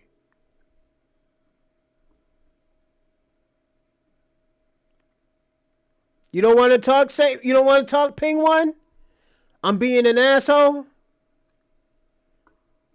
I just wanted to show you that this is what your people's do in other people's country. So now we could get back into the show. And I'm sorry if hey, you can't talk about hate. You cannot talk about hate. And we just seen that bullshit. You cannot talk about hate while your people is doing this shit in Africa. I'm being reasonable with you, Ping One. Ping One, I'm being reasonable with you. You cannot say stop Asian hate and you beating niggas with bamboo sticks in Africa. And putting niggas under the ground and beating niggas in Ping One, you can't say that. But Ping One, your people need to stop African hate. Your people need to stop African hate. Instead of, beating Africans and just hurting Africans, you should stop doing that. Your people need to stop doing that. Stop calling yourself nigger killers and giving black people cotton and watermelon for racial justice. I'm just saying, what's going on, Black King? Still crying and complaining in the basement. Salute, Black King. Even though you're an African, I'm going to call you what you identify as. Is a fake-ass black American. And hey, yo, Black King, I hope your broke ass gave a donation talking this bullshit that you always say when you come on this show. Yeah, all you you broke ass Pan-Africans, I'm going to start taxing y'all niggas now because you know what? I let y'all say whatever you want and y'all broke ass motherfuckers. I know y'all running out of money because the scammers hasn't been working, but y'all better go collect kids like St. Michael's do. St. Michael's collect kids and do meth. So you don't have no excuse. All right? Pig one is a snow. What the? Is that some Canadian shit? Say, Ping One. I don't know what that is. Penguin. Is that cocaine or is that snow? That's some Canadian shit. I don't know what you're talking about. because they know we're more That nigga's educated hurt. than Penguin's the hurt normal people now. here. Hurt that nigga's feelings. Now, how long have you been over there, dear? Oh, I have been in different countries in Africa for almost 7 years. okay. Damn. And what made you settle in And Ghana? Africa is That all the nigga's same. feelings hurt. All the countries are all the same. Yeah. Now, do you plan on coming back here? I was just in the U.S. a month ago. I Okay. came back over here because my husband and my son is here, so I had to see them. That's what I thought. But That's what You Africa married? is not where it's at, guys. Don't. Wait, hold It's on. not where it's at. Any Black American that wants to leave the United States, don't look to Africa because it's not where it's at all. So, You're going Shout to out to live in Ray Ray and poverty. Penguin. You're going to pay a lot of money to live in poverty. so did you marry a Ghanaian man? No. My husband is Black American. I would not. You can't even pay me to marry an African. Oh Damn. shit. Damn. So what made you and your husband move over there? Well, I wanted to come. I wanted to see for myself because there's a lot of things that's on the internet. You know, people say different things, and I'm the type of person I don't trust what a person say. I want to see for myself. Yeah. So I came and I saw, and when I got here, I immediately knew, no, these are not our people. These are not our people. They cannot say that we are descendants from Africa. They're nothing like us. Nothing like us. They're very docile. They're very passive. I do feel that the people on these countries in this continent are cursed. I really feel that because of the way they live, the way they act, the way they do people. They don't even like their own people. They don't. It's too tribal. It's too tribal here. So if they don't like their own people that came from here, what do you think they're going to do to a Black American? They see us as a lick. They see us. Remember I told y'all a few months ago, I was like, yo, Africans, I think they're this is karma. The reason why they're living the way they're living, the reason why they're going through this type of situation is because they sold their own people. They didn't just sell it to white people, they sold it to Asians too, but the Asians killed them off. They killed them off. So, and those were Kenyans that sold other Kenyans to Asians. So, Penguin, you don't know about that history because that history was a long time ago. You know, and a Kenyan will tell you that. They said, yo, they sold their own people to the Asians. You know? So you Asian people are not that innocent either. Y'all had slaves. You know, you had black slaves. It's just you killed them off. You didn't use them as chattel breeding products. You know? I will say that. And I think, like I said, I think this is karma. All that foul shit that they did to their own people. And not all of us, because not all of us was in Africa at that time. That shit happened. There was only 4 of us that went to America, but all the rest went to like Brazil and like South America to the Caribbean islands. And like I said, 4% that made it went to America. So this is karma for what you did to your own people. Until this day, you still don't understand and you still don't get it. That now you got to pay the devil. You know? You got to pay the devil. Karma. Not Kamora. Karma. Yeah, now you got to pay the devil his due. The devil came to collect. Your country's a piece of shit. You're shitting in the streets. There's poverty. There's more. Y'all fighting poverty and genocide. You know, so this is what's going on. You know?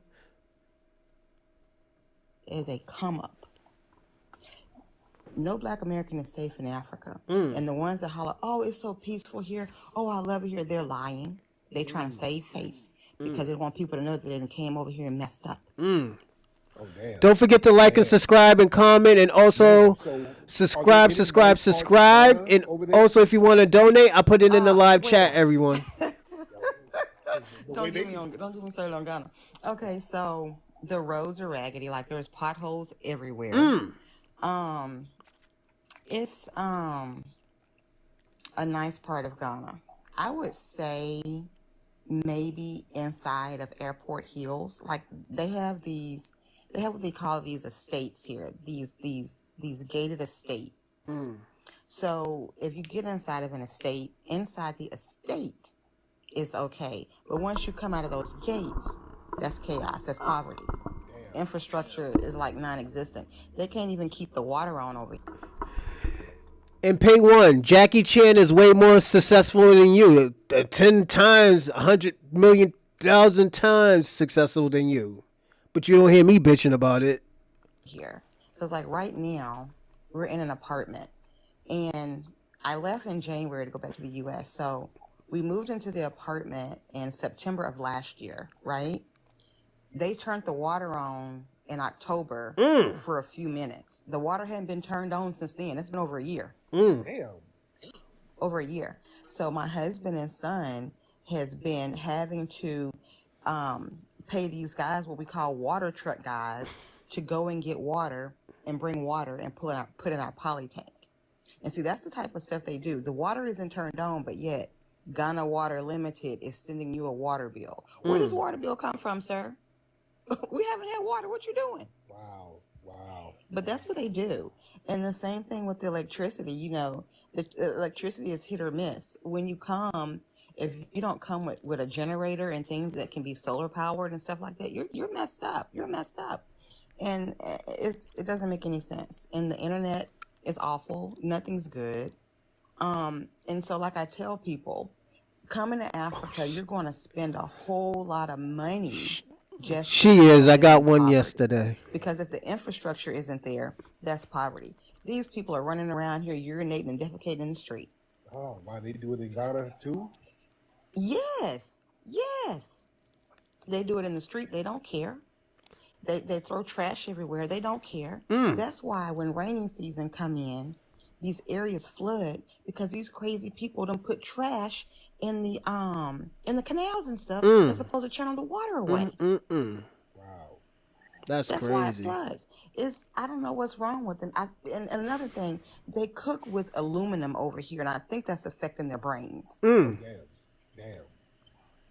It's like they can't critically think. All they know how to do is beg, set up scams and frauds. The children are not even in school here.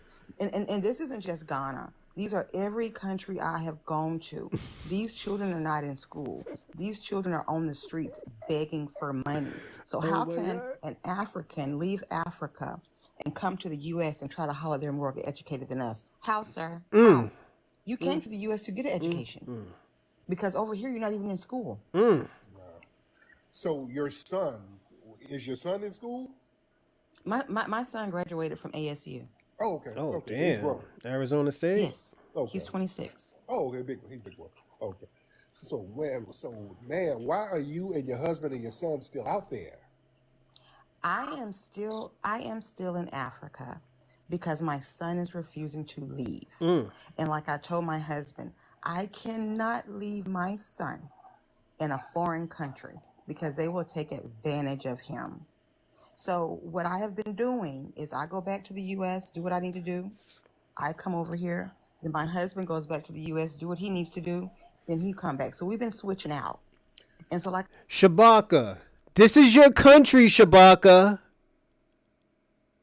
These are your country. This is the countries that you want to go to. And the person is explaining what is happening in Africa. This lady's in Africa right now. This lady's in Africa and they're scamming her. And she know that they're scamming, but she can't do anything because her son wants to stay. She can't, she can't force her son to leave that country. And he's on some type of, He's on some Pan-African type of shit right now. That's Pan-Africanism right now. That the house that he lives in, he don't even own 50% of it. He don't even own 70% of his house. What is that telling you? This motherfucker's fixing up a house that he knows that he'll never have in a million years. She's telling you that, yo, this nigga's shitting in the streets, throwing trash in the streets, flooding the pipe so the water don't run. Like, this is what's happening, Shabaka. And you mad at this lady because she's telling the truth. This is why I said don't listen to immigrants. Don't listen to no immigrant who fled their country about how to act as a black man. This is why I always say that. This is why a lot of people have a problem with me saying that, because at the end of the day, it's true. You might see it as divisive, but it's not divisive. This is the truth of what's happening. Gossip about Africa. But she's not gossiping if she lives in Ghana. Why are you, like, Kwame, you're about to move to Africa and you spending all this money to be poor in Africa. And you know you better off here. What you say? Oh, yo, I got a $1.2 million house. Yo, I live in one of the most Pan-African communities. Nigga, you're going to be living in a 4-bedroom mud hut, nigga. Near a fucking hyena. Eating giraffe meat, nigga. Like, yo, what's going on? I know you're like, well, at least I'm not living in a boat anymore. I get it. Your country's fucked up right now, my nigga. But I'd rather you go fix your country and make them great instead of going to Africa and living in a mud hut. Sleeping on some rocks, nigga. Your pillow is some grass or some leaves or some shit. Some dirty ass dried out leaves.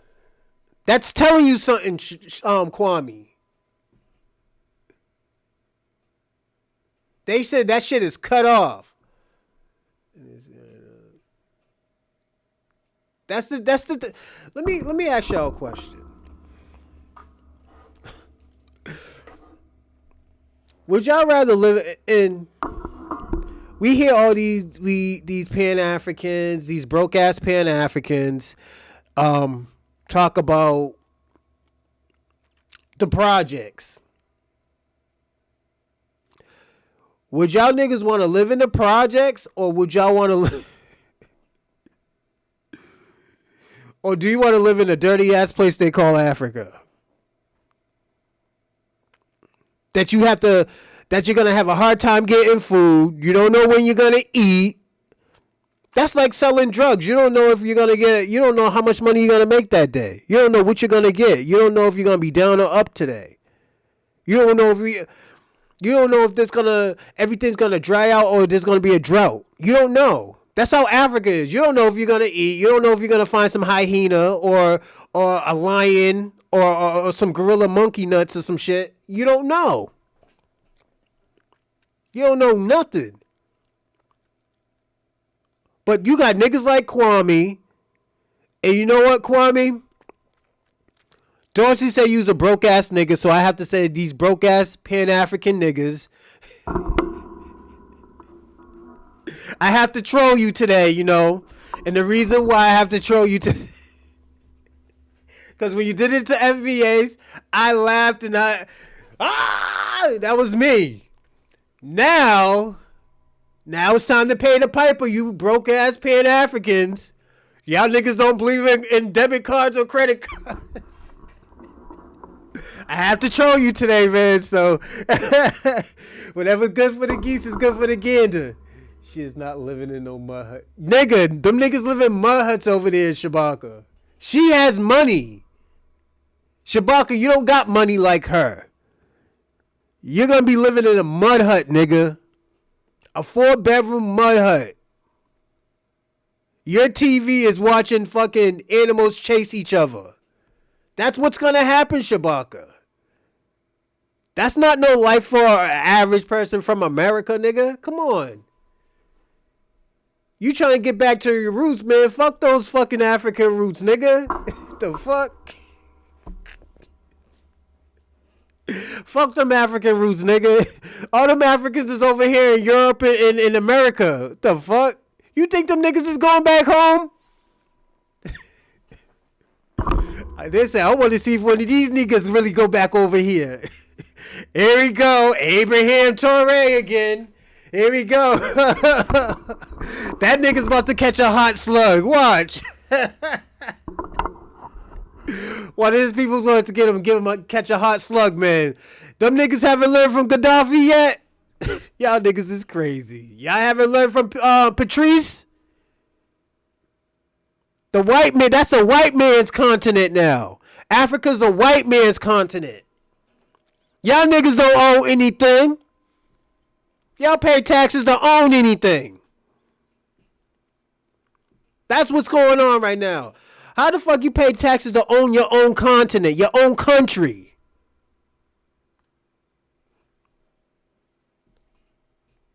Them niggas just backdoor y'all and say, yo, only way you can sell resources is if you pay me taxes. That's why them vampire looking niggas from Europe is living lovely. They living lovely right now. That's telling you something.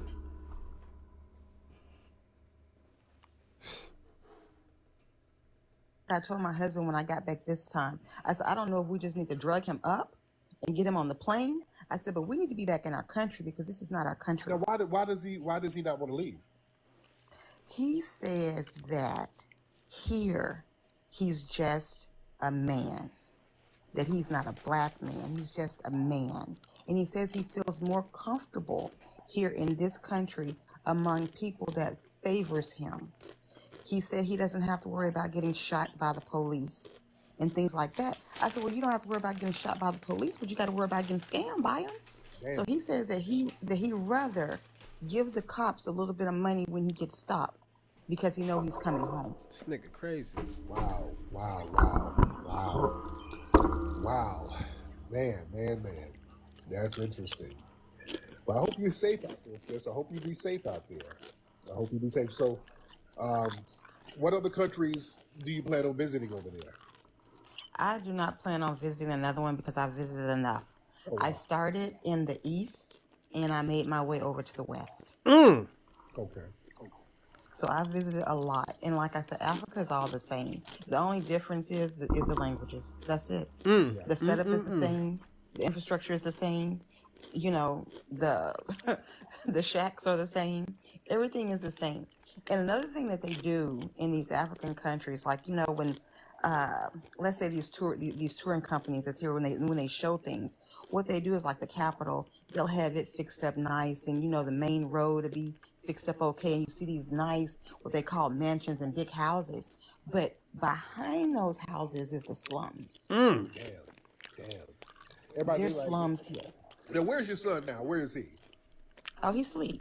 Oh, okay. What time is it over there? It is 7:30 in the morning over here. Oh, okay. 'Cause I want to talk to him. Shit, I want to talk to my son. I want to see what's going on with him. The next time, but what time do you normally do your lives? Oh, it depends. Usually at night over here, around 10, 11 at night in the U.S., LA time. Okay. Well, I'll start having him to get on because he doesn't go to sleep over here until 4 o'clock in the morning here. Okay. So I'll see about getting him to come on because I would really like for someone to pick his brain because it doesn't make sense to me. It doesn't make sense to me. Oh, I got to talk to him. Have you been to Elmina Castle? Have you visited that? I'm not going to go. I don't need to go there. Okay. Hey, there you go. Ain't bad. I don't need to go there. I don't need to see any of that. I really don't. And my thing is this, you know, for a long time, these people didn't even want to be associated with us, but now all of a sudden they want to claim black. They want to claim black, and I feel like you said, is too attached to us. But if they want us to say that we're African and we're from Africa and all of that, then that means you all sold us. So not only should we be getting reparations from the United States, we need to be getting reparations from these countries too. Ooh. Since they want us to claim that we're African now, run us our money, run that check. Y'all got these gold, y'all got diamonds, y'all got rubies, y'all got cobalt, y'all got everything in this soil. Run us our money and our land. Yes, indeed. Now, if we start asking for that, I'm sure they'll go back to saying, "Oh, no, those people over there aren't African. No, they was already in the U.S. They'll leave us alone then." Yep, because that's my thing. All that inviting us over there. Yeah, give me some of that gold. Y'all better give up something. You know. That's Well, what the invitation, especially with the year of return that popped off in This nigga said 2019, that was a money grab. They really didn't want Black Americans to come and stay. They wanted Black Americans to come and spend money, you know, and they show them, oh, well, you know what? You can get this land, you can buy this land, you can buy that land. And at the time, many of the Black Americans didn't know you can't buy the land. It's a lease. Because I was on the plane and there was a whole group of people and black people, and I asked them, I said, Hey, yo. Hey, yo, y'all want to try something new? I never tried this before. Have anybody ever been put in timeout before?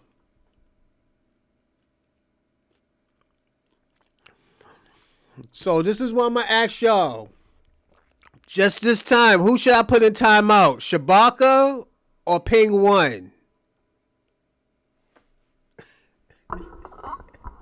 I'm just trying this and see what happens.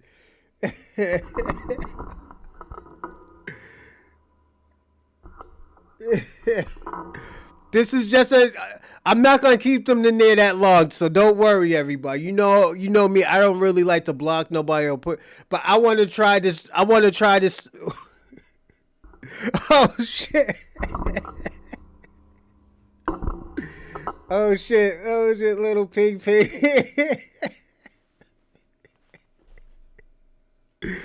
Oh shit!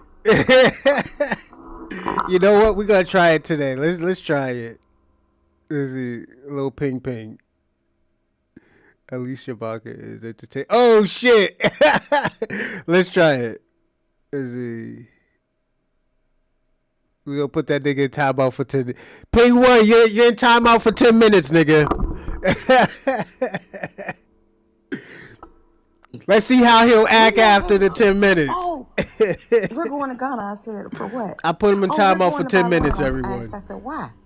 Oh, because such and such. I said, you can't own the land. I said, it's just the lease. I said, you're a foreigner. You're only going to get a 50-year lease. Their eyes got big. They didn't know that. Yeah. I said, within 50 years, I said, they're pulling that land back from you. Whatever you've done on it, it becomes theirs. I said, now, if you truly want to buy land, and if you want to be in Ghana, what you need to do is you need to get your citizenship.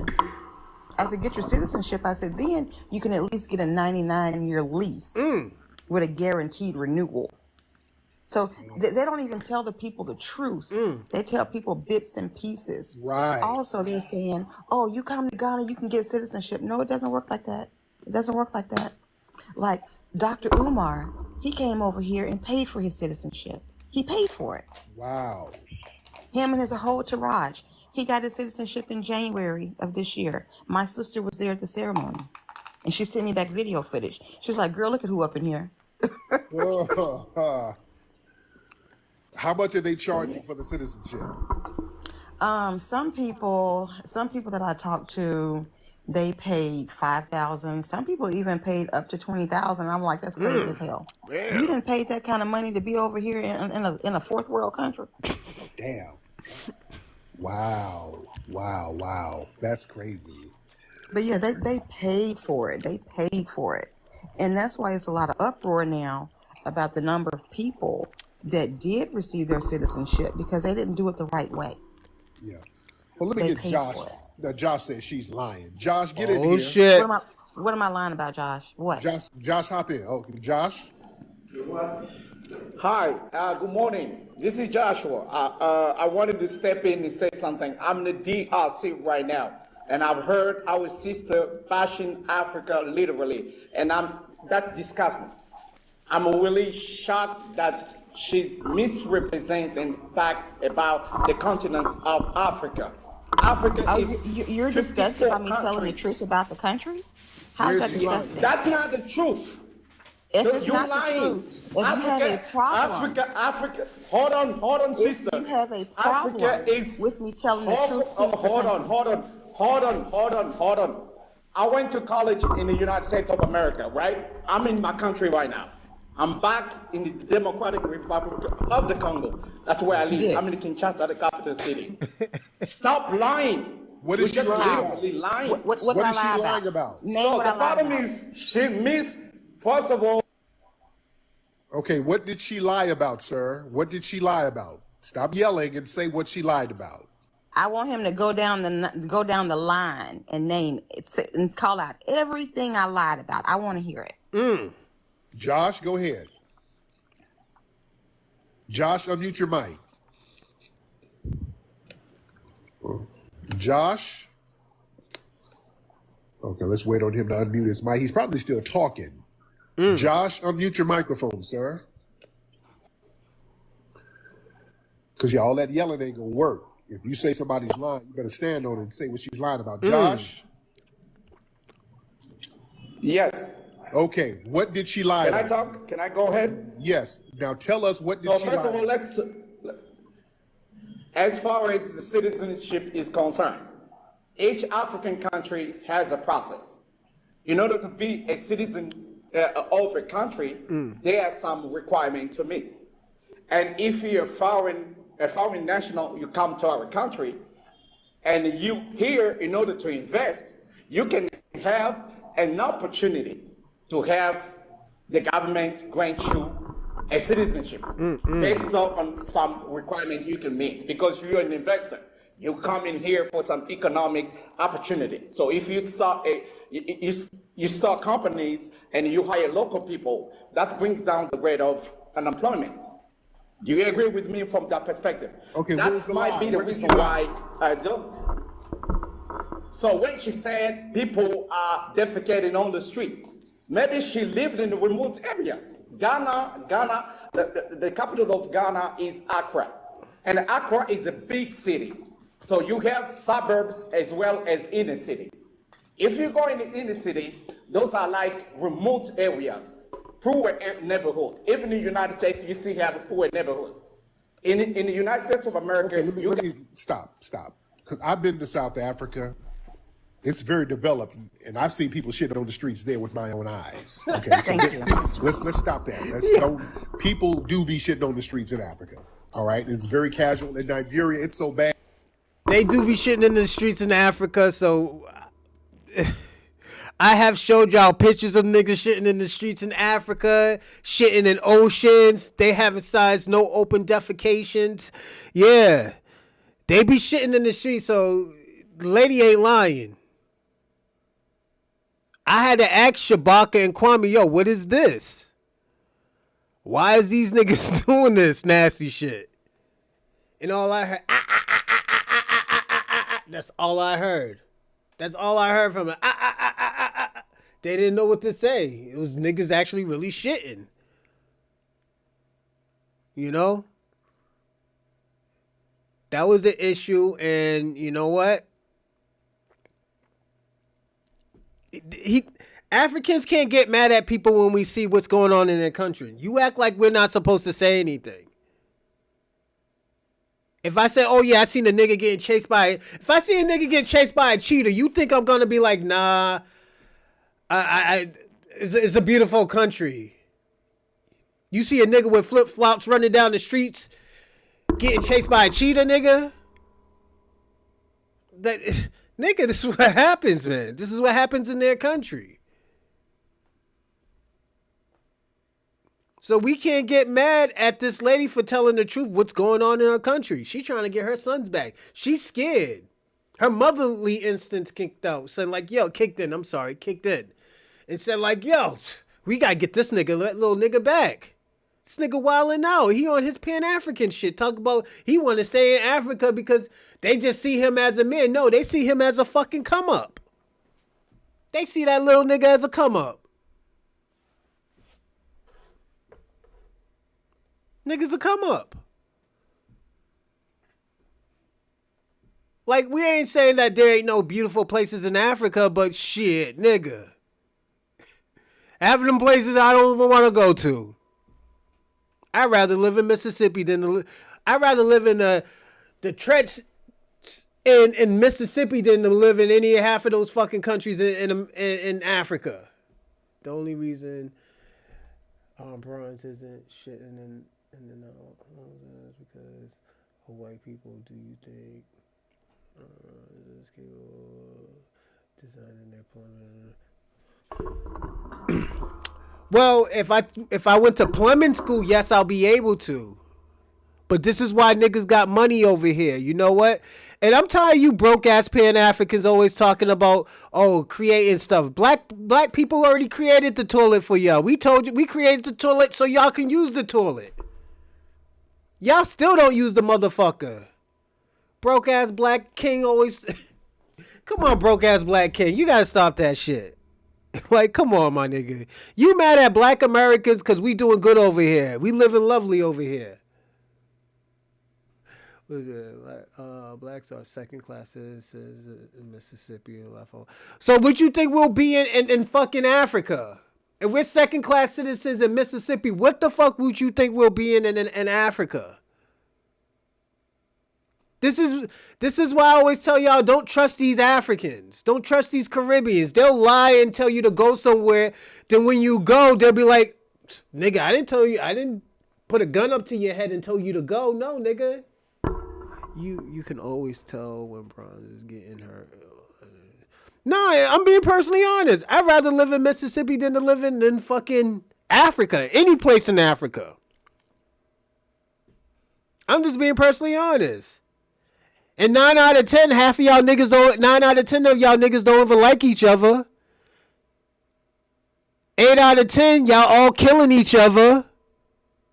5 out of 10, most of y'all niggas got some type of disease eating all that monkey meat and shit. So, like, why would I want to go to Africa? Like, I don't want to go to... And the thing about it, shout out to Africans who actually stay in their country and try to do something. But all these other buster niggas who come to America and try to stun on niggas, talk about Africa's beautiful, they live in a Mansa Musa house and all this other bullshit. Y'all niggas don't live in no Mansa Musa house. Y'all live in mud huts. Y'all live in abandoned buildings. Half of y'all kids is in the orphanage because y'all don't know how to close y'all pussy. And put a Jimmy hat on your wee wee, nigga. Let's personally be honest. Like, come on, how's all the poorest places in America have toilets and the decent places in your country don't have toilets, don't have plumbing, don't have electricity, don't have water, don't have the basic things of living? You can't keep on blaming the government for shit. Yeah, shanty towns.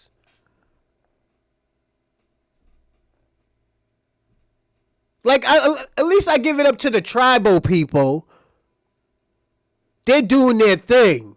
But y'all, all y'all broke ass niggas in Africa, all y'all dirty broke ass niggas in Africa, I ain't giving y'all shit. I used to give y'all 25 cents a day, nigga, for one of them orphans to live, because y'all niggas like to leave y'all kids in Africa and run to America or to the UK. How the fuck y'all got all these orphan homes more than liquor? Y'all got orphan homes like liquor stores in America. Like, come on, that's crazy. All black Americans are living like kings. But we ain't living like bums, nigga. We're not living like this is fucking Babylon, nigga. Your country is Babylon, nigga. You trying to defend Jamaica? You trying to defend Africa? You're not even in Africa. How the fuck you trying to defend something you ran away from? Like, come on, my nigga. You can't be doing that right now. Your country's all fucked up. You over here eating, snow crabs and lobster legs and shit like that. You eating good over here. You eating good over here. But all them niggas who's getting beat the fuck up by fucking hunger, you ain't helping. You're not helping. You're online arguing with a nigga who's got money, nigga. This is why I say Pan-Africans, this is the death of Pan-Africanism. This is the death of black diaspora unity. Y'all don't even like y'all don't even like each other in y'all country. And you gonna tell a black American to go over to that motherfucking country. And they eating good over here. You got a better chances of dying from monkey meat, nigga, than to getting shot in America. Like, let's personally be honest.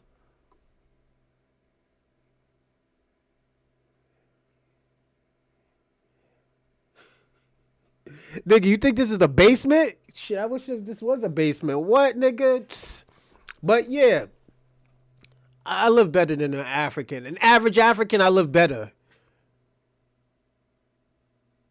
That's why they got to do hand jobs to come to this country. They got to give them European niggas hand jobs to come to this country. And am I kicking them niggas backs in? Yes, I am. You know why I'm kicking them niggas backs in? Because every time, let me tell you something.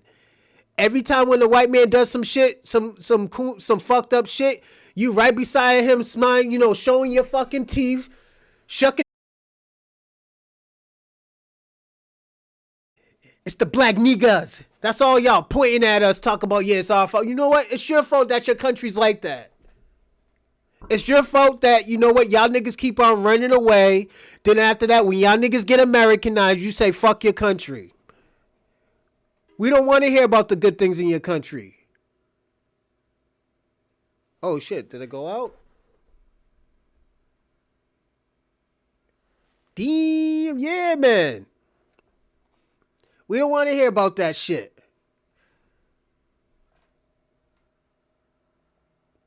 He said, don't you try to get fatigued. But let's finish this video, though. And they have to give people fines for shitting in the streets. So that's a reality. Let's not do that, sir. All right, we're going to speak. Okay, so Josh, put your toupee back down, because what you did when I was speaking, you was listening to respond. You wasn't listening to hear what I said. I said a lot of people did not get their citizenship the right way. I said that. Okay, and as far as you want to talk about, I must be in a remote village. I'm right down here in the heart of Accra. I'm in East Legon. So you can't tell me what I don't see. You can't tell me what don't go on here. You can't tell me none of that. You over there in the DRC, y'all trying to run too. Don't y'all have a genocide going on? Oh shit. I'm gonna tell y'all something. Broke ass black king. He called the Democrats on me and tried to get my Wi-Fi shit down. But it doesn't work, Black King. That's what you need to be worried about. Don't worry about what I'm saying about Ghana. Now, when I get on Congo, then you talk. But up until then, keep it quiet. Josh, unmute your microphone, sir. Josh, unmute your mic. It takes him a minute to unmute. Josh, unmute your microphone, Josh. Josh, unmute. All right. He'll be on in a second. But yeah, Josh, don't get mad because she's telling the truth. Excuse me. Now, another thing I want to talk about when it comes to what's going on, Robin? No, it was Black King. He called the Democrats on me to try to get my internet shut off. Our black Americans, our women have got to stop coming to Africa. And they definitely have to stop coming to Africa single, because these men are taking advantage of these women over here. They playing on their heartstrings. You're another nigga, huh? Broke ass Black King. In Ghana, I'll answer your question. And they don't talk about that. They don't talk about that, and it needs to be talked about. These people over here will be married. The women are in on it too, to set these women up, to get these women's money, and then when the money stop, they life stop. Damn. Okay. And that is the truth. That is the truth. These countries these people over here, they hide a lot of stuff that goes on because they don't want things getting out about how they truly are. These countries are not great. They do prostitution. They do human trafficking. They sell their children. They over here dealing drugs. And it's a lot of baby mamas over here too. Oh yeah. Chemo. Yeah. What's Yeah. up? Hi. How you doing? I'm good. I'll state my opinion. I agree with what Afia said. The thing is, they're really not. My point of view is they're really not hurting us because you see how that guy tried to bag on her for literally stating what she saw. In the end, he really should be thanking her because she's actually bringing awareness. And once you get the conversation going, that's where countries like the Congo, Ghana, can change Facts. for the better. That's true, OC. So it really, instead of attacking us, they really should look inwards and try to fix their homeland instead of running from it. If you know what I mean. Yes, indeed. Yes, indeed. Thank you so much, Chemo. Okay. Let's get Cool Keezy in. Cool Keezy? Cool Keezy, did you mean to hit the button? All right, cool. All right, Cool Keezy must not have meant to hit the button. Well, yeah, this is very interesting. It's very, very interesting. So I hope you're going to be safe over this, sis. I hope you and the family is going to Oh, I'm going to be very safe because it's one thing about it. We not like them. I don't play with these people. I do not play with these people. I'm not going to start. be. Yeah. A lot of people want to be sympathetic. Oh, well, they've gone through a lot. No, they ain't went through nothing. The things that they go through, they make that for themselves. They do that for themselves. Do you know that modern day slavery is still going on here, right here in Ghana? What? When I'm out and about, I make it a point to talk to the people that's working in these places. And I ask them, I come up to them, hey, how are you doing? Are you getting paid? They tell me no. I'm like, when was the last time you got paid? Oh, well, maybe 3 months, 4 months. I said, you still coming to work? Damn. Make that make sense. And what it is, there's these. Everybody, penguins are out of timeout, everyone. Yo, penguins out of timeout, everyone.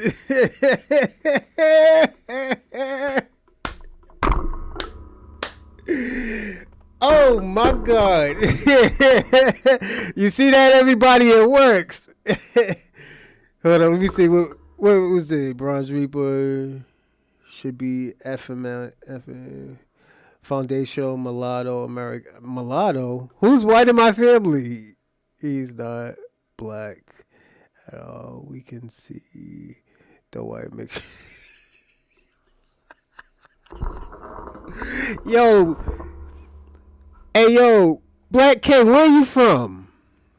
Let me ask you a question, Black King. Where are you from? Are you Haitian?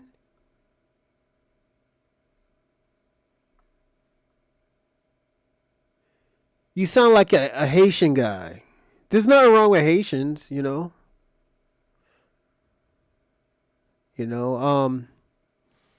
I'd never had a dirt cookie before, but if you make it like a star, most people will eat it, But where are you from, Black King? I'm asking you a question.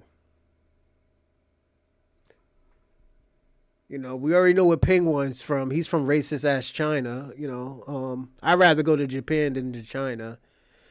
Japanese women are way better anyway. So, I'm just being personally honest.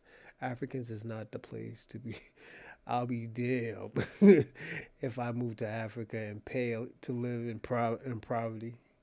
In property, but I know you meant poverty. Let's see. I'm from America, a sane, educated American, not a foolish African American, not a foolish Black American FBA.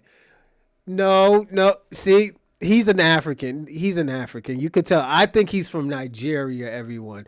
Black. You know what, everybody? We're gonna do a poll right now. The poll is, where do you think Black King's from? Africa, the Caribbean islands, or America? Give me a second, everybody. I'm about to make a poll for y'all right now.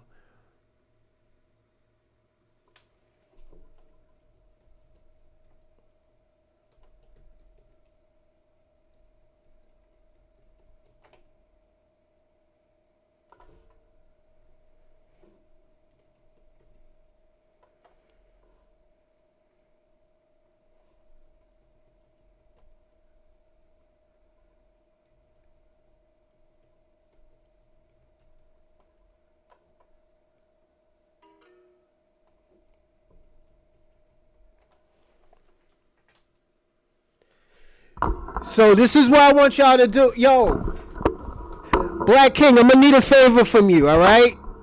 On Friday, I need you to come on my show.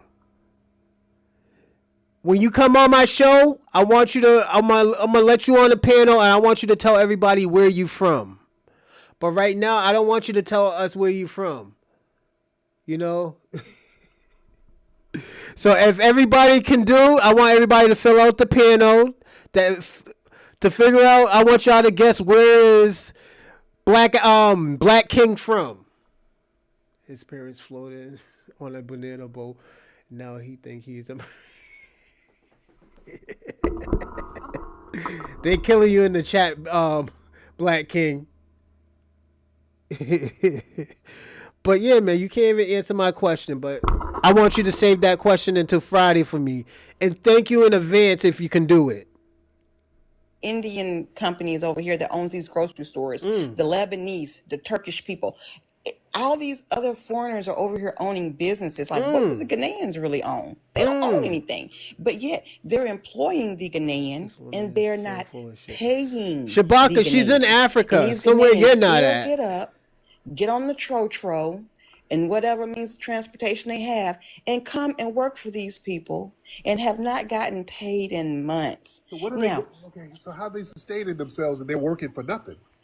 what they do, they go and borrow money from other people to get by. So Hey yo, I'm gonna start doing this, man. If anybody gets on, and this is for everybody, if anybody gets on your nerves in the live chat, and you want the nigga to be in, if you want the nigga to sit down for 10 minutes, yo, $5 donations. I'll sit these niggas down for 10 minutes, and you know what? I let you talk your shit. That's what I'm gonna start doing. Oh yeah, so that's what I'm gonna do. If you don't like a nigga and you like, yo, big homie, I want to sit this. I was like, yo, I want to sit this nigga down for 10, and you pay and you donate $5. Yeah, that nigga sitting down for 10. Yo, I actually like that timeout button, man. I actually like that. I even joke. I'm glad it's not blocking. But you're sitting the nigga down for a few minutes to think about what the nigga did. Black King, do not tell us what you are right now. All right? I don't want you to tell us what you are right now. I want you to come back Friday night, and tell us what you are. You know? Like, you see how Penguin's mad right now? Because he been sat down for 10 minutes, and the 10 minutes felt like an hour to him. Like I said, I'm in that nigga's head rent free. That nigga can't do anything. He can't do anything. Yo, that nigga, yo. Taking donations from Bandit is crazy. Yeah. Robin, that's gonna be the new thing now. If you want a nigga to sit down, the nigga driving you crazy, you don't like that nigga, or you got a problem with him. Oh, yo, Penguin, you aggravating me. Oh, you know what? I'm gonna donate $5 just to sit you down for 10 minutes. See, look at, like, let me give y'all an example. Robin, you see how when Penguin came back on, we knew he was back on. We knew that 10 minutes was up. That's why that 10-minute ban actually really works. That 10-minute ban actually works. And you know what? I know some of y'all want me to block people, but I'm gonna at least give y'all a chance to sit niggas down. Like, he's driving me crazy. He needs to be sit down for a little bit. I'm giving you 5, sit him down for 10. And if a person really want to violate you, there's like, 20 minutes. What is it? If they give you $20, that's what? That's what? What is it? 5, 10, 15, 20. That's 40 minutes. Yeah, 40 minutes. Yeah, man. Don't even want them. Facts. Why don't Kwame and Shabaka just tell the truth of Africa and Jamaica is fucked up? They're not going to tell the truth, DJ X1. I don't know why, but they're not going to tell the truth, you know? But, Penguin came back on here, he was like this motherfucker was like a firecracker. Look at how he's acting. And y'all telling me that timeout does not work. Look at Penguin. Penguin hasn't even gave it a minute before he sent something else. You know what? I'm starting to like that. Let's finish this video with her and we'll jump onto another one. Get paid, they have to go and pay those people back. So it's a continuous cycle. Continuous. And that's no way to live. Now, another thing I want to pull while we're talking about people not getting paid. There are churches here. The Mormon churches are all over Ghana. The Church of Jesus Christ of Latter-day Saints, they're all over Ghana. They're all over Africa, really, because I seen them when I was in East Africa, Central Africa. They're everywhere. So I asked them, I said, hey, the Church of Latter-day Saints are here. Can you all not go to the church and get food and get help? They said, no, they tell us we have to get it for ourselves. Okay, so why are these churches here? Why are they here? Wow. They're getting these people's coins and not giving back to the community. Teach your sister. So that's a problem.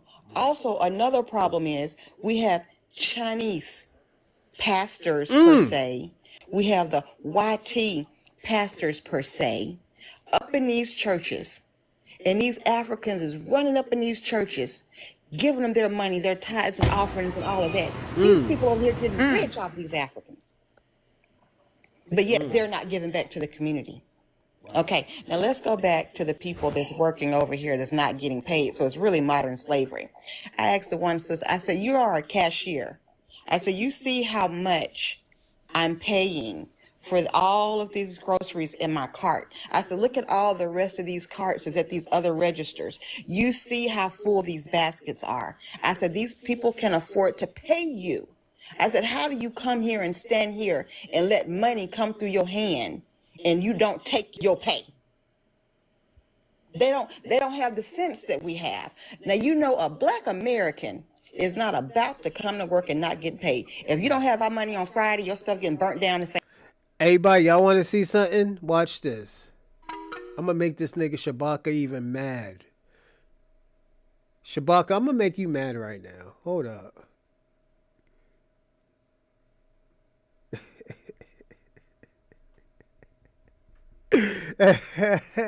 Yo, I like this thing, yo. It's crazy. It's been going on here for months, and that's why these I gave Shabaka a timeout. I think he needs a timeout because they're not getting paid. Do they at least get food from the job? I mean, they got to get something. They go to work every day and not getting a check. I sat that nigga down, Shabaka. He's gonna be mad when he comes out of timeout. They eat rice. They're not giving them anything. Now, since you said food, let's talk about these dealerships. They have car dealerships here, right? Now, in the U.S., if you're a car salesman, you get a certain percentage of the price of the car that's being sold, right? So, me and my husband went to the DJ X1. He can't talk for 5 minutes. I sat him down. And they was all over us, especially when they found out we were American. They was all over us to buy a car, right? Yeah, so I asked the lady, I said, well, how much money are you going to make off this car? She said, oh, well, we have to sell about 10. And I said, well, how much do you make off the 10? She told me $14. God damn. I said, $14? I said, y'all trying to sell me a vehicle that costs $44,000. They only going to give you $14 after you sell 10. I'm going to say this, Black King. Even though my baby mother's Asian, I don't eat Chinese food like that. I don't eat that shit like that. I've never been a big fan of Chinese food like that.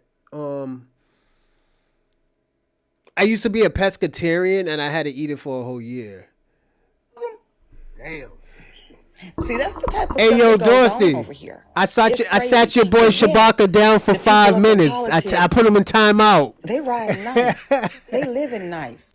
They eating nice. They not struggling. But these people, it's over what? It's over 50 million people over here in Ghana. That nigga People are just Shabaka's letting mad these right people do these things to them, and they take it laying down. They don't even try to fight. They don't even try to better their lives. And that's why they want to leave Africa. That's why they come into the West. Wow. But don't let no African come to the United States and try to downplay us. They can't downplay us. They can never be us. They want to be us. They on the outside looking in and they seeing how we living. They want to say stuff to us to try to make us feel bad about ourselves. We are on top and we will always be on top. It don't matter what went on with us over there in the United States. It's still better than here. Wow. They ain't lying, Ghana trash. It's still better than here. What's up, We Zone? are privileged. What's We're up, privileged. man? I was in Ghana for 2 weeks last year. One of the worst experiences of my life. What I don't happened? see any dogs and cats around. Man, like she said, as soon as you get there, you realize. What's going like, on, we Jeff? talking Salute, two salute. different pieces. The ain't no street lights. The roads suck. The food too goddamn spicy. That nigga yo, And one that thing nigga about this, like Shabaka's she said, they pissed. kids Sat be that out nigga all down. fucking time of the night. Like me and my friends was walking to the club, right?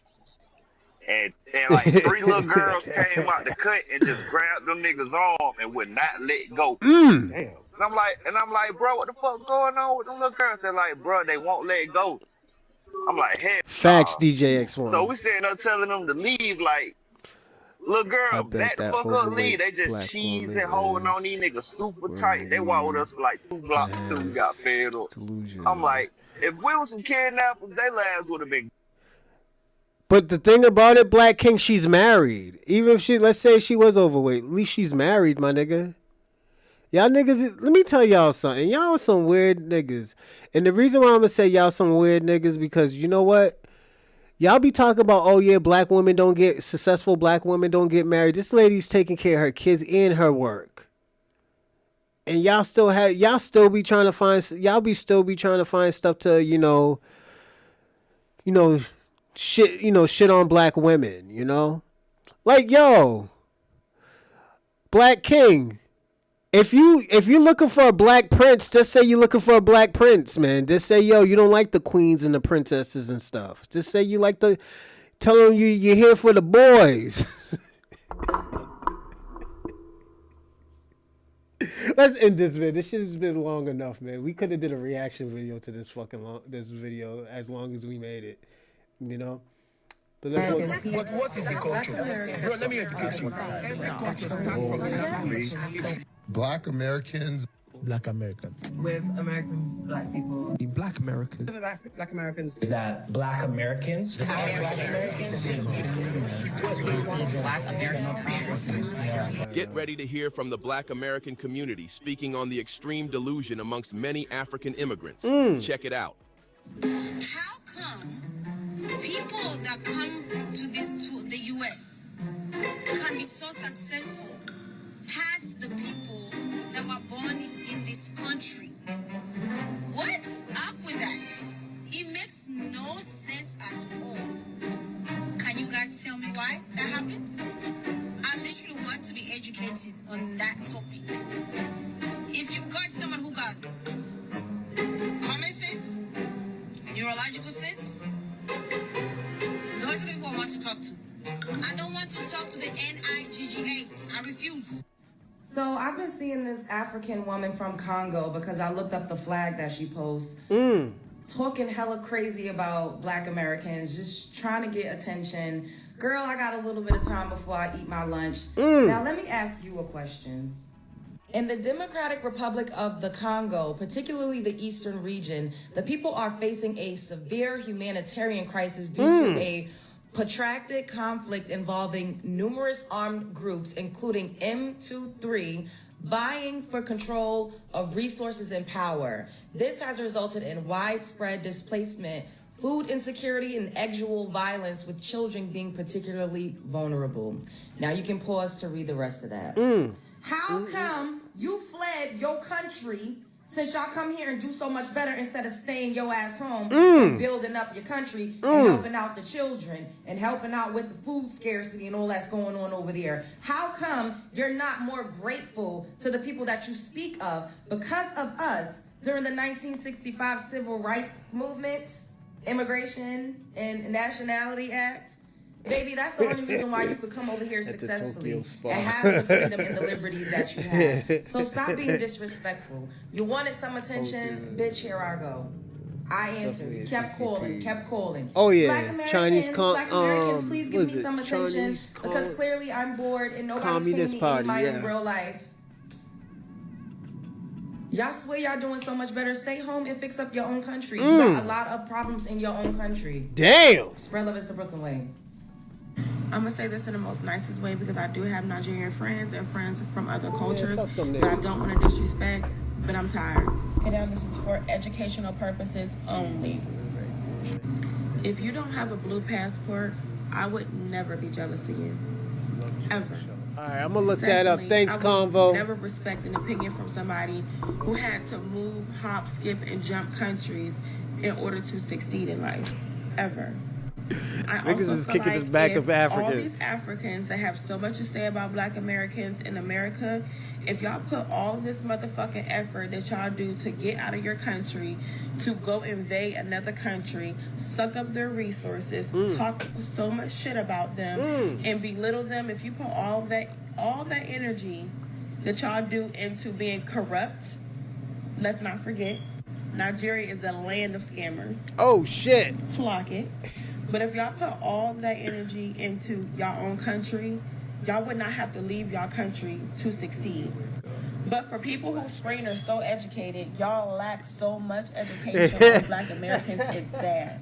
I want you Nigerians, Ghanaians, niggas is about to call ICE on ping one. That's fucked up.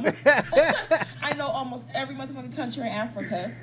We know y'all continent, but because y'all talk shit from so many parts of y'all motherfucking continent, we sum y'all up to Africans. If you feel offended, then y'all the motherfucking ones with the identity crisis. But if y'all took all that goddamn energy that y'all had and took a page, one motherfucking page of a Black American's book, y'all will be able to succeed and build your own country.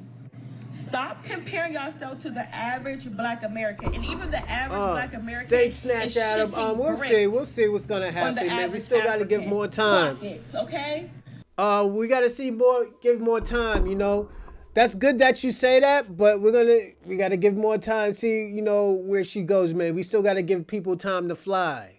You know, so sometimes if you're FBA, you're FBA. You can't. I mean, if you got FBA lineage, you just FBA. So there's nothing bad with that, because at the end of the day, it's still your lineage. You know, you can't. That's like me saying like, oh yo, I'm Black American. I'm gonna use the word Black American as a hypothetical. I consider myself foundation, no Black American. If I consider myself a foundational Black American and I'm gonna be like, yo, I'm not Black American, but even though culturally I am FBA, I cannot leave it. It's just I just don't fuck with the calling myself that. That's all. But if y'all stop, but thank you, I appreciate that. 10%. Snatch let's Adams, not forget, 69. every foreign person that comes to America, y'all are not doctors, lawyers, engineers. Come on now. I'm watching clip after clip, video after video of Africans invading Italy, Africans invading France, Africans invading America. No disrespect, but y'all like roaches. Damn. Y'all are like roaches. These two girls are. It be so many white people coming to steal shit from up Digital Gold. Yeah, they are. They're beautiful, man. In the front of your motherfucking face. But the thing about it, I don't know where you're from, Digital Gold, but foundational Black Americans, like we say, we're, as the Jamaicans said, we are a melting pot. We're a melting pot of different ethnicities. We could be mixed in with Africans. We could be mixed in with Aboriginals or Black natives, or we could be mixed in with even European, you know. But at the end of the day, we still have the same lineage because the melting pot, the culture that we created. Like, this is why Black Americans say that they're not African, because at the end of the day, we know nothing about Africa. How we giving credit to some imaginary nigga from Africa? You know, so it's just that's why Black Americans, even Jamaicans, are starting to say that now. They're starting to say, we're not African, we're Jamaican. And like, we just have to understand it. You know? Like, and we're not, and I'm going to even say this, we're not even saying Africa don't have culture or don't like culture, but at the end of the day, it's just, you can't attack a person because their opinion. Like I said, again, let me say it again. You cannot attack a person because their opinion is different from yours. You can't just call them divisive because they want to empower their culture. You know? So it's just, we just got to give credit where credit's due. Imagine dating a loudmouth woman like that. I like loud. Well, I'll tell you this, Black King. I like hood rats. I like project women. I like hood women. I wouldn't have a problem with that. You know. The thing, let me tell you what it is, Black King. You probably don't know how to talk to women. You know. And don't take that as a bad thing. It's just like certain things, you know what to say and what not to say when you dated or you've been with a lot of women. You know when to pick and choose your battles. You know when to say, like, okay, you know what? She needs to understand, like, yo, fuck that shit. That's why FBA men are... No, not all men are passport bros. Not all Black men are passport bros. And passport bros are like you, Black King. They don't know how to talk to women, and they were probably a loser in college and in high school. And women never talk to them. I will say that and the reason why I'm saying that is because we can tell that you don't really talk, you don't really get pussy like that. You can call yourself Black King and all that, you know, the Egyptian musk incense and stuff like that with the kufi hats and shit, but we can tell you don't get pussy, you know. It's just, you just got to work on how to, you know, communicate with women. That's all, you know. I sat Shabaka down for 5 minutes. He's probably kind of mad right now, so he's heated. I sat him down. I put him in timeout. But yeah, it's just like, yeah, Black King, you probably like Shabaka, been with the same woman for the last 40 years, you know, so it's niggas is calling you Black Queen in the live chat. But yeah, it's just, it is what it is, man. You know, some people have that magic. Some people are just meant for that one special one, my nigga. You know, it just be like that. It's just, like I said,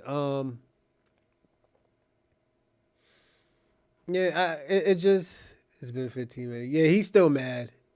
That nigga's still mad. Yeah, I put him down for 5 minutes. He's like, man, fuck y'all. He's probably about to come back and everything.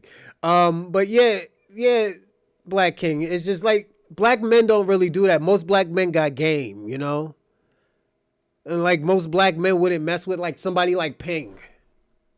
First of all, Ping is a sucker, and suckers like Ping, nah, they don't get pussy like that, you know? He probably might get hoodwinked for his money, and the bitch like, yo, go get a hotel, and like, yo, let me go get my hair, let me get some money, get my hair done, and the bitch would just run off, you know? Nigga with no life, no girl, a recording hairline. Oh, I got kids out here, my nigga. I've been slinging dick for probably 30 years, my nigga. So it's, well, 25 years. I've been slinging dick for like 25 years, Black King, you know? Like, I always had this hairline, my nigga. Look at my baby picture. Like, when you click on my display, you see my baby picture. I always had this hairline, you know. There's nothing wrong with it, but yeah, man, we know you don't get no bitches out there, Black King. That's why you go to different countries to bring home sluts, you know? Like, you see them niggas who go to Thailand and marry the first girl he met offline and stuff. Most of those girls been sucking and fucking and doing orgies and stuff and gangbangs. You know, getting their pussy all bust up, you know, niggas busting shots in their pussy and everything. It's them niggas who marry all them Philippine, them Thailand girls, those are the whores, you know? Like, I'm gonna be personally honest, when I was going to those type of places, I was just fucking those girls and leaving and going back to home to reality. It was just, you know, to kill time from reality, you know? Take a break from reality. But y'all niggas bring these women home. Like, that's crazy, you know? Who's that? I'm not hating DJ X1. I'm just telling. No, you're a hater, Black King. It's all right. I don't mind you hate, you know? As long as your broke ass give a donations, man. This is why, you know why I started charging y'all niggas now, Black King? Because I'm tired of y'all broke ass niggas saying stuff and at the end of the day, not supporting the channel. I let y'all say and do whatever y'all want. Donate. And I'm not talking about the FBA family. I'm talking about all you haters and your tethers. At least, let me tell y'all something. At least Kwame gave a donation. And he's the biggest hater on here. He donated. And he did a super chat. But y'all other Pan-African broke ass niggas, I know y'all lost y'all scams and stuff because niggas expose y'all, but nigga, like I said, collect kids like St. Michael's do it. And with sometimes St. Michael's have to go through a long binge because he wants to give a donation, you know? So he want to take a break from meth, you know? So yeah. How is that? Let me ask you something, Black King. How is the meth head giving donations and you're not? And he's a white supremacist. That's how big of a cornball you are. Y'all would sit here and have smoke for Black Americans. Why? I'm 40. Why? Mind you, Black Americans, we are at the top of the motherfucking diaspora when it comes to success. Y'all not touching us. Facts. Y'all was screaming, oh, why don't Americans leave America? Because we don't fucking have to.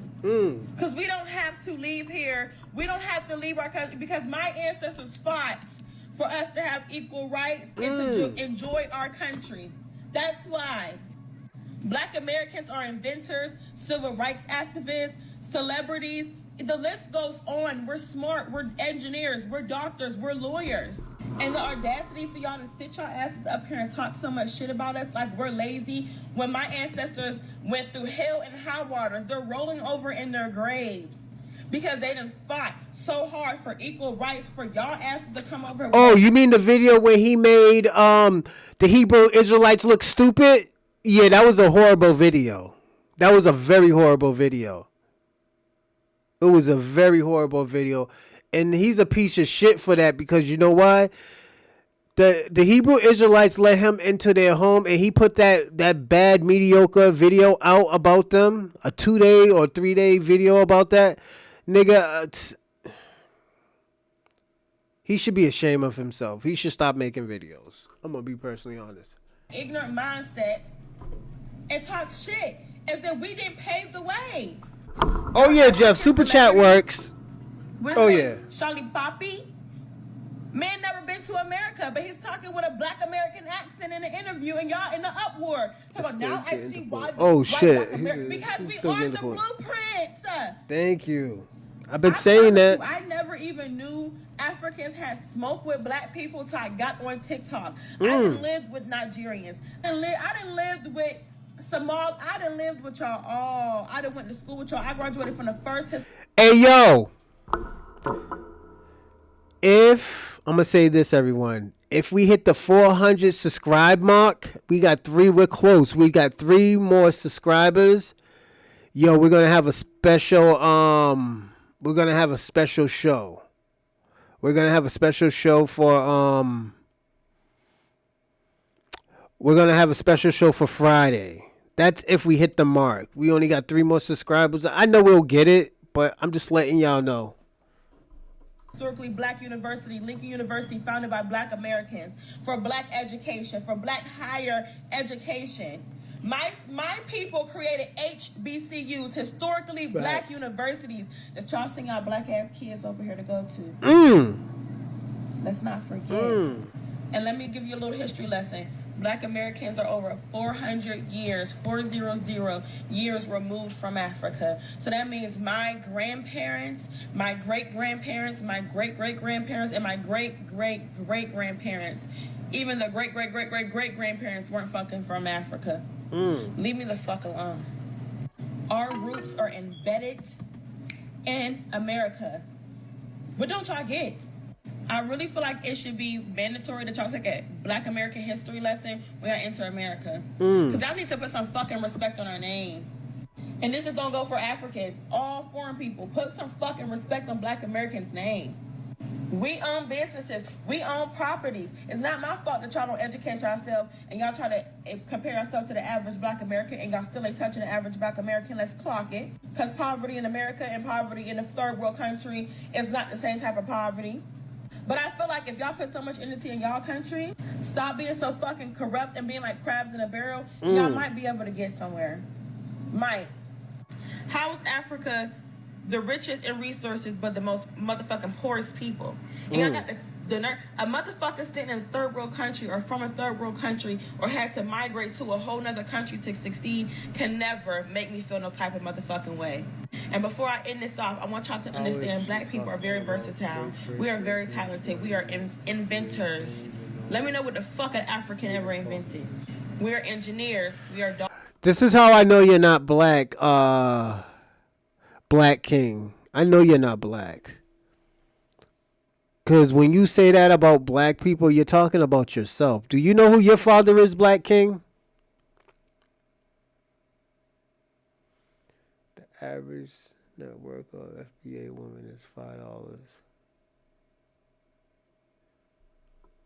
Well, St. Michael's, you like women that look like they're 12. You know, so there's a difference between what Black Americans consider beautiful and what white Americans consider beautiful. We like chicks with big tits, fat ass, you know, slim, thick. You know, you just like the skinny minis, no tits, no ass.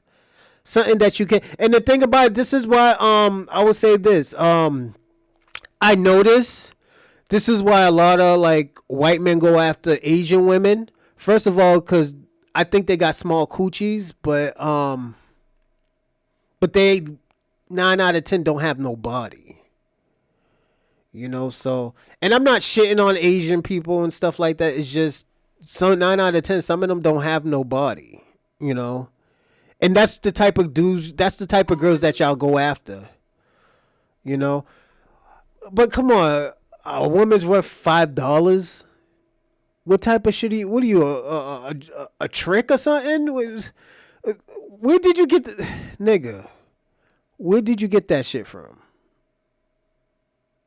Where did you get that shit from? That's the craziest shit I ever said. I ever heard. I almost called you Boy George. My fault. St. Michael's. Like, where did you get that shit from? Like, sometimes when you be writing, I'll be like, what the fuck is this?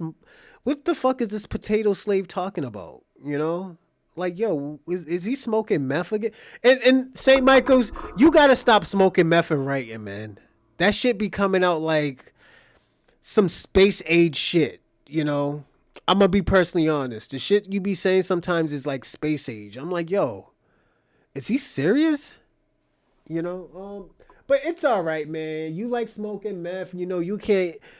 I could never stop a white supremacist of smoking his meth. So, you know, that shit's too long. We can't watch that. That's too long. Yeah, it's like we can't stop you from smoking meth, you know. I think I think somebody was saying this, but was talking about the Latinos. We'll watch it. I'm sorry. And thank you. Yes, the Holy Spirit allowed me to come to this message this morning, to pause and say thank you. I am feeling blessed in my life. I am feeling very blessed. But who can you show gratitude? And the Holy Spirit showed me that it's you that I need to say thank you to. So when someone say, Black Americans have no culture, you tell them, your culture is resilience. Your culture is innovation. Your culture is strength. Your culture is guiding Black people to embrace their melanated skin. Guiding Black people to embrace their hair. Guiding Black people to embrace who they are. That is your culture. Your culture is music. Your culture is art. Your culture is all of these things that have impacted each one of us. And the first time that I was called the N-word, I didn't even know what to do with myself because I did not know I was Black. I thought I was Latina. But even the Latinos did not embrace me because they saw my color. When they heard my accent, then I was welcome. That I reject.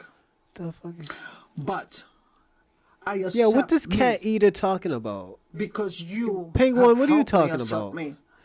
You have helped me understand about Martin Luther King. You have helped me understand about all of these things through your movies. No, because it doesn't make sense, St. Michael. I want to say thank you, and again, I'm sorry.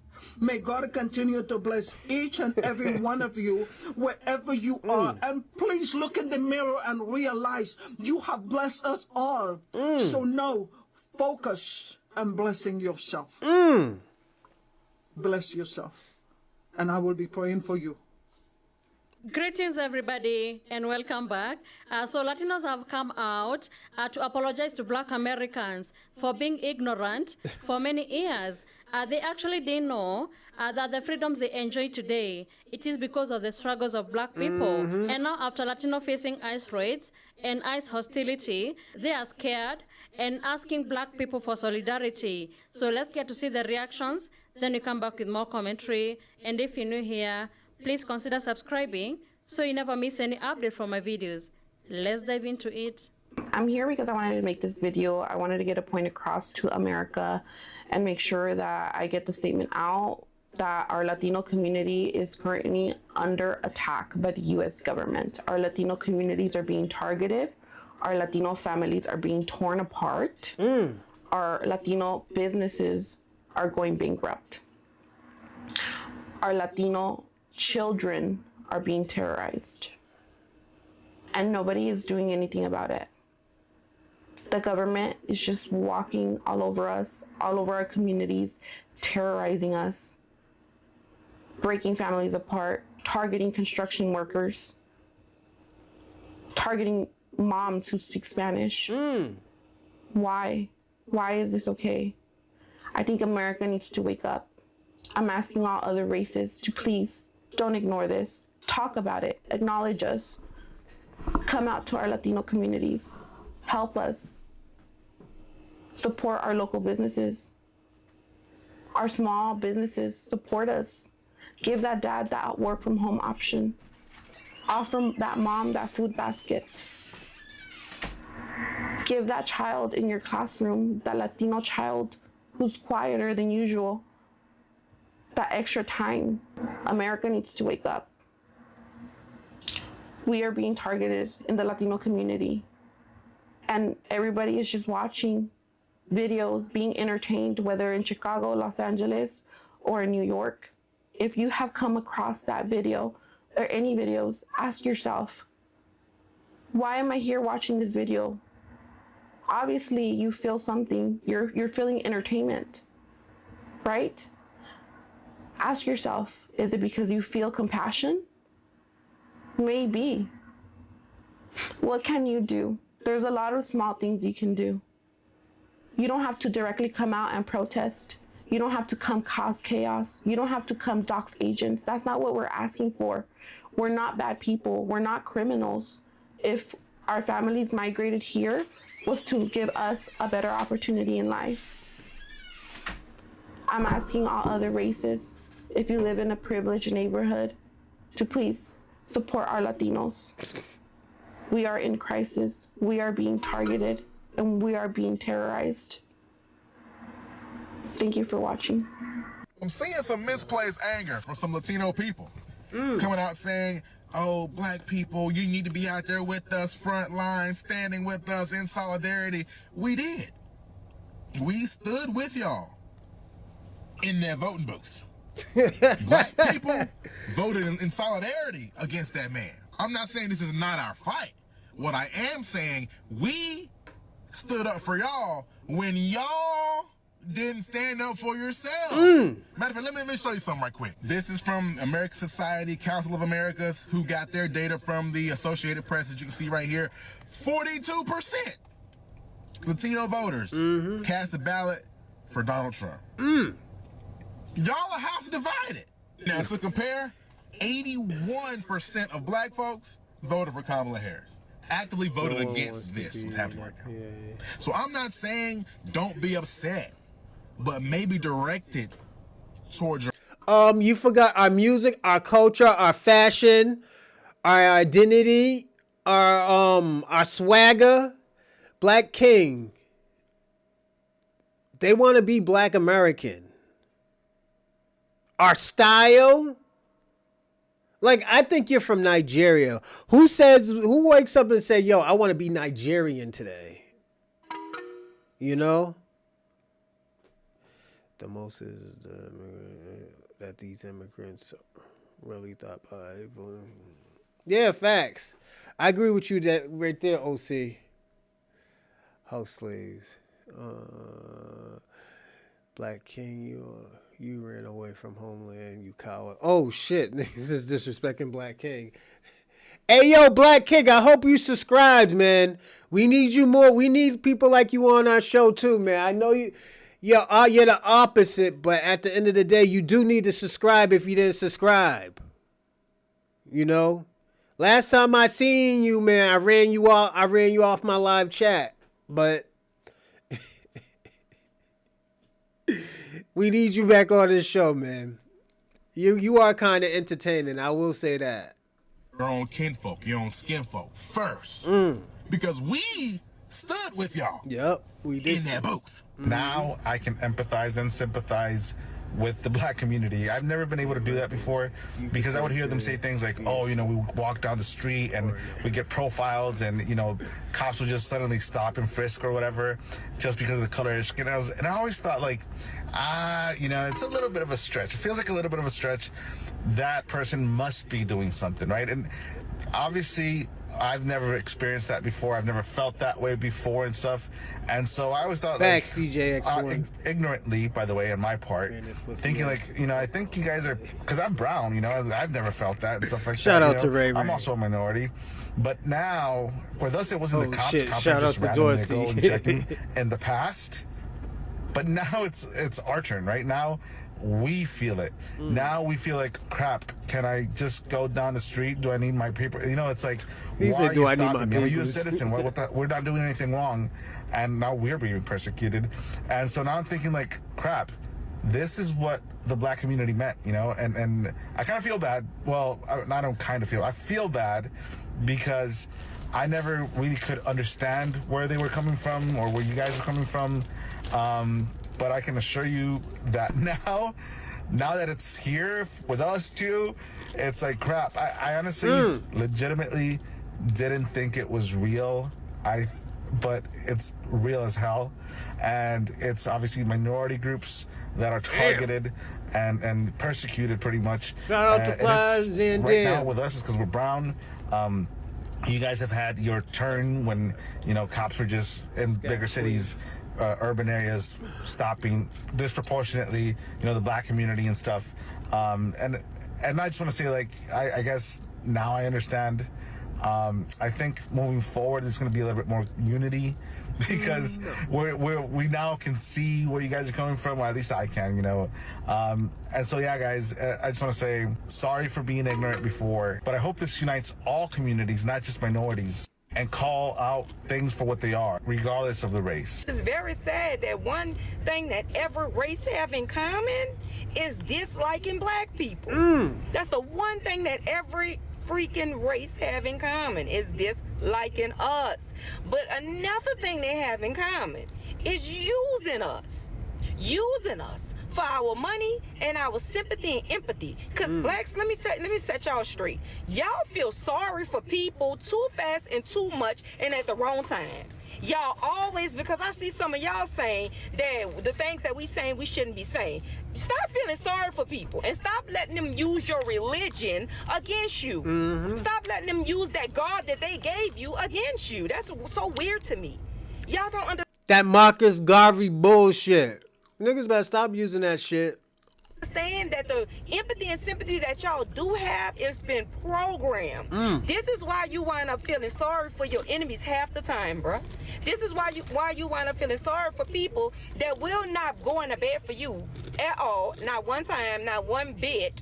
You wind up feeling sorry for people that wouldn't do for you that you would do for them. So you start turning on your own people. The one thing those other races do have in common, they stick together, no matter right or wrong or indifferent. They will stick together.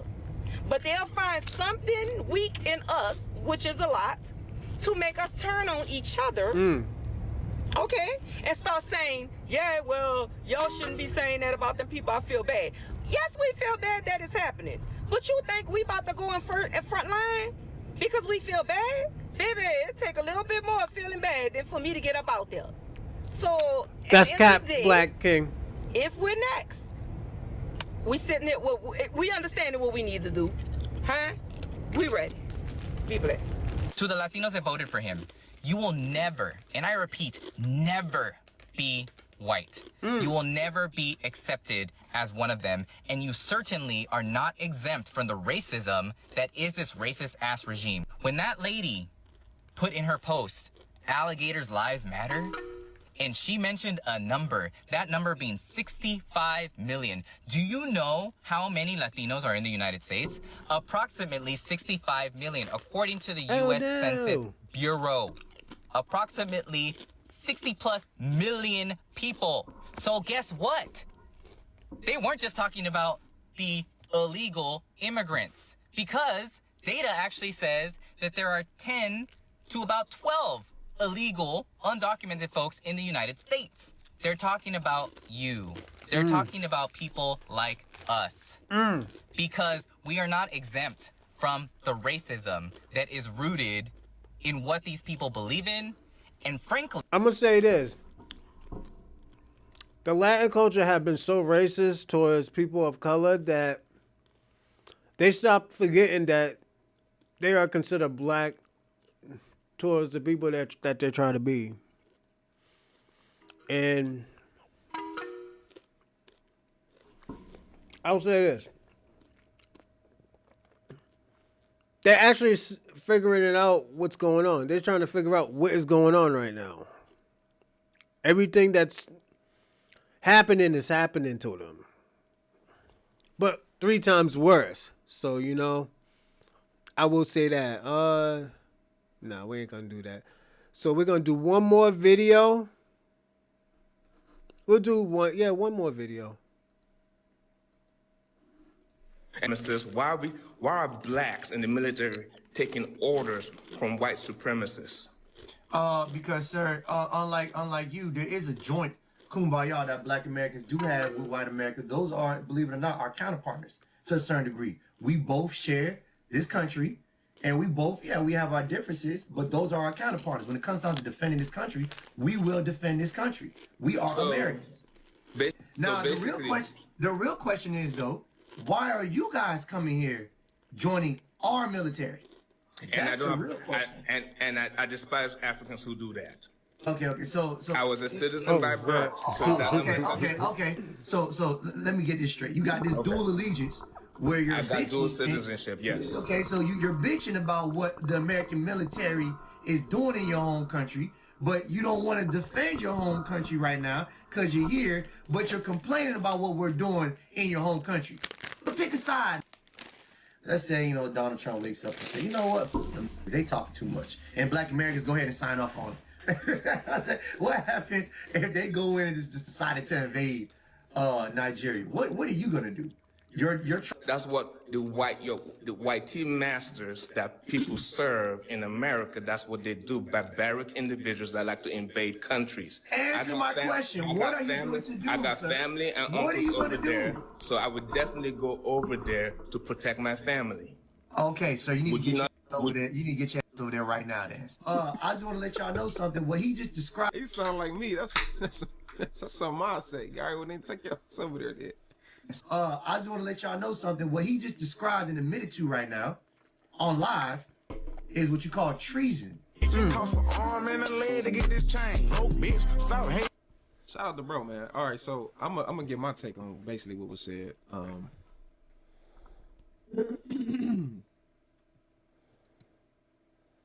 Okay, so to ask this question, to say that, okay, well, why do black people join the military, right? And say that black people are getting authority. Basically, the authority. There's an authority over us that's just white supremacists that are telling us what to do in the military. Well, you under the assumption that everybody in a position of power in the military is white. They're not. There are plenty of black people in positions of power, high positions of power in the military. Excuse me. But to say that, you would then have to call out, to say that we're aligning with white supremacy by saying that. Well, then what are we supposed to do if there was all-out anarchy and war and America was under attack? Are black people supposed to just bow out and just say, hey, destroy this MF? Because if we do that, then, you know, I mean, I don't know about y'all. I think I know about y'all. This America is our country. It's more of our country than anybody. Now, a lot of people can talk about the history and talk about the racism and talk about, you know, systematic white supremacy, which we know all exists, right?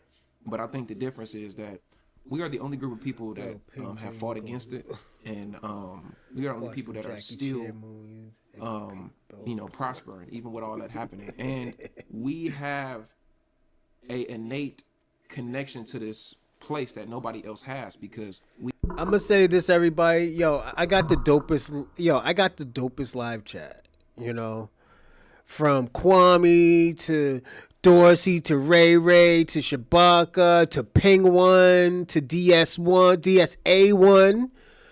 You know, it's just, I got the best live chat ever. DJ X1. What is it? Double Edge Logic. I got fucking Black Flag now. It's y'all make and the people are Claude Zandam, Ray Ray. I think I already said Ray Ray, but Ray Ray if I didn't say it. It's just like, all of y'all make my live chat do, you know. I think, and like I say, I appreciate y'all for being on my live chat. I appreciate the donations. I appreciate a lot from y'all, you know. And again, I know I've just stopped it randomly, but I do want to say thank you to all of y'all. You know, even the ones I argue, even the ones I sit down in time out. Thank you.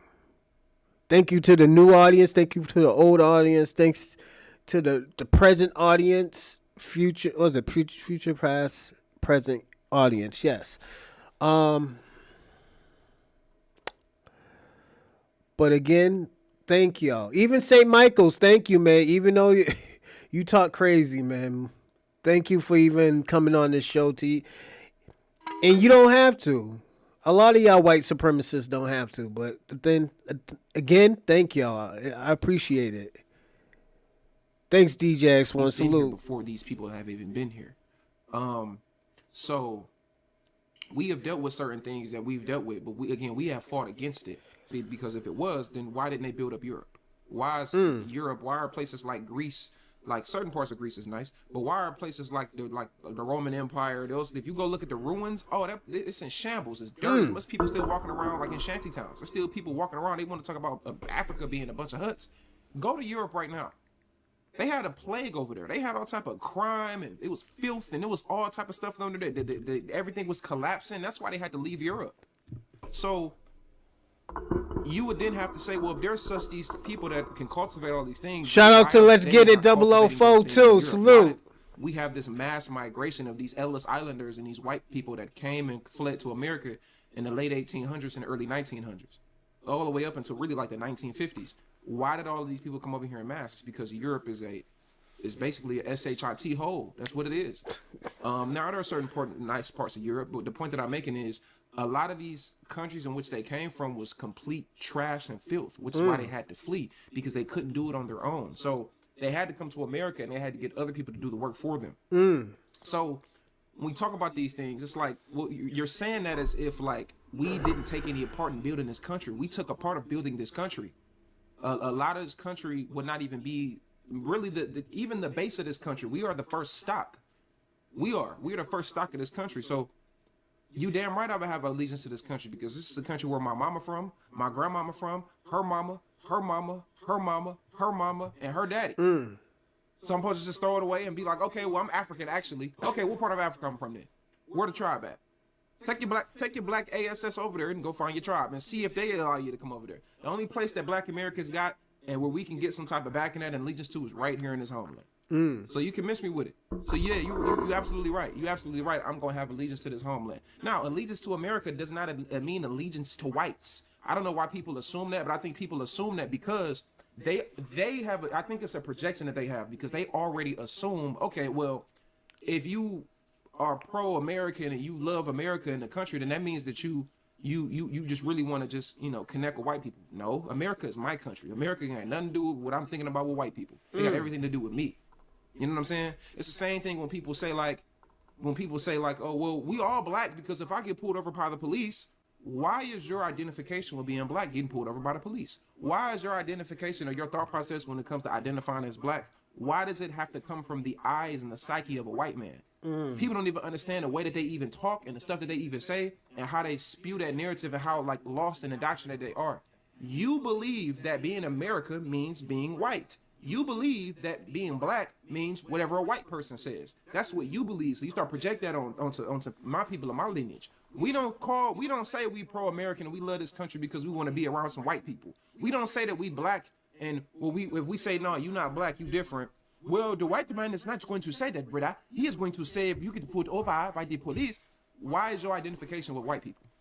You know what I'm saying? And this ain't no diss to white people. I'm just keeping it on it. Why is that your identification? Why is that your first thing that you think about? First thing you think about is white people. This is our country. This is our country. We don't understand our history. Unfortunately, a lot of black Americans don't understand our history. So we look at this country as a foreign land. But that's what they've indoctrinated you to believe. They've indoctrinated you to believe to call yourself an African American. But they don't call anybody else that. Nobody else has that hyphen unless they are a direct lineage from another place. Black Americans are not of a direct lineage towards anywhere but in America. So yeah, you damn right I'm gonna have a connection and a loyalty to this place because my family built it up.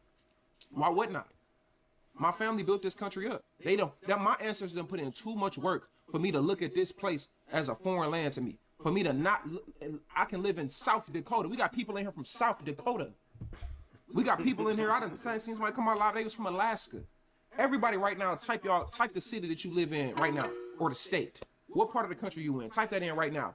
We got a tie to every part of this dang on country. You mean to tell me that my ancestors put in so much work for all these people in my chat right now, for me to be talking on YouTube, for me to have a platform, for people to be donating to me, for me to be talking all this, and for there to be people watching me from all over the world? My ancestors fought for all of that. You mean to tell me I'm supposed to throw all that away and just to have some allegiance to a foreign place that I ain't never been to, my grandma ain't never been to, my great-great-great-great-great-grandma ain't never been to? Man, miss me with that.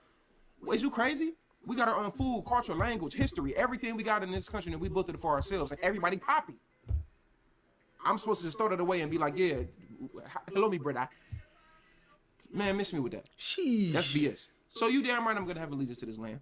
Second point I'm going to say is, and I've asked this question a lot because they'll talk about America and what it's done to us, but the reason why you fled your homeland is from these same Western civilizations that have destroyed your homeland. So how are you then gonna say, well, you there and they've messed y'all up? Well, okay, we can use the same logic and say, well, they not even over there in your homelands and they messed y'all up.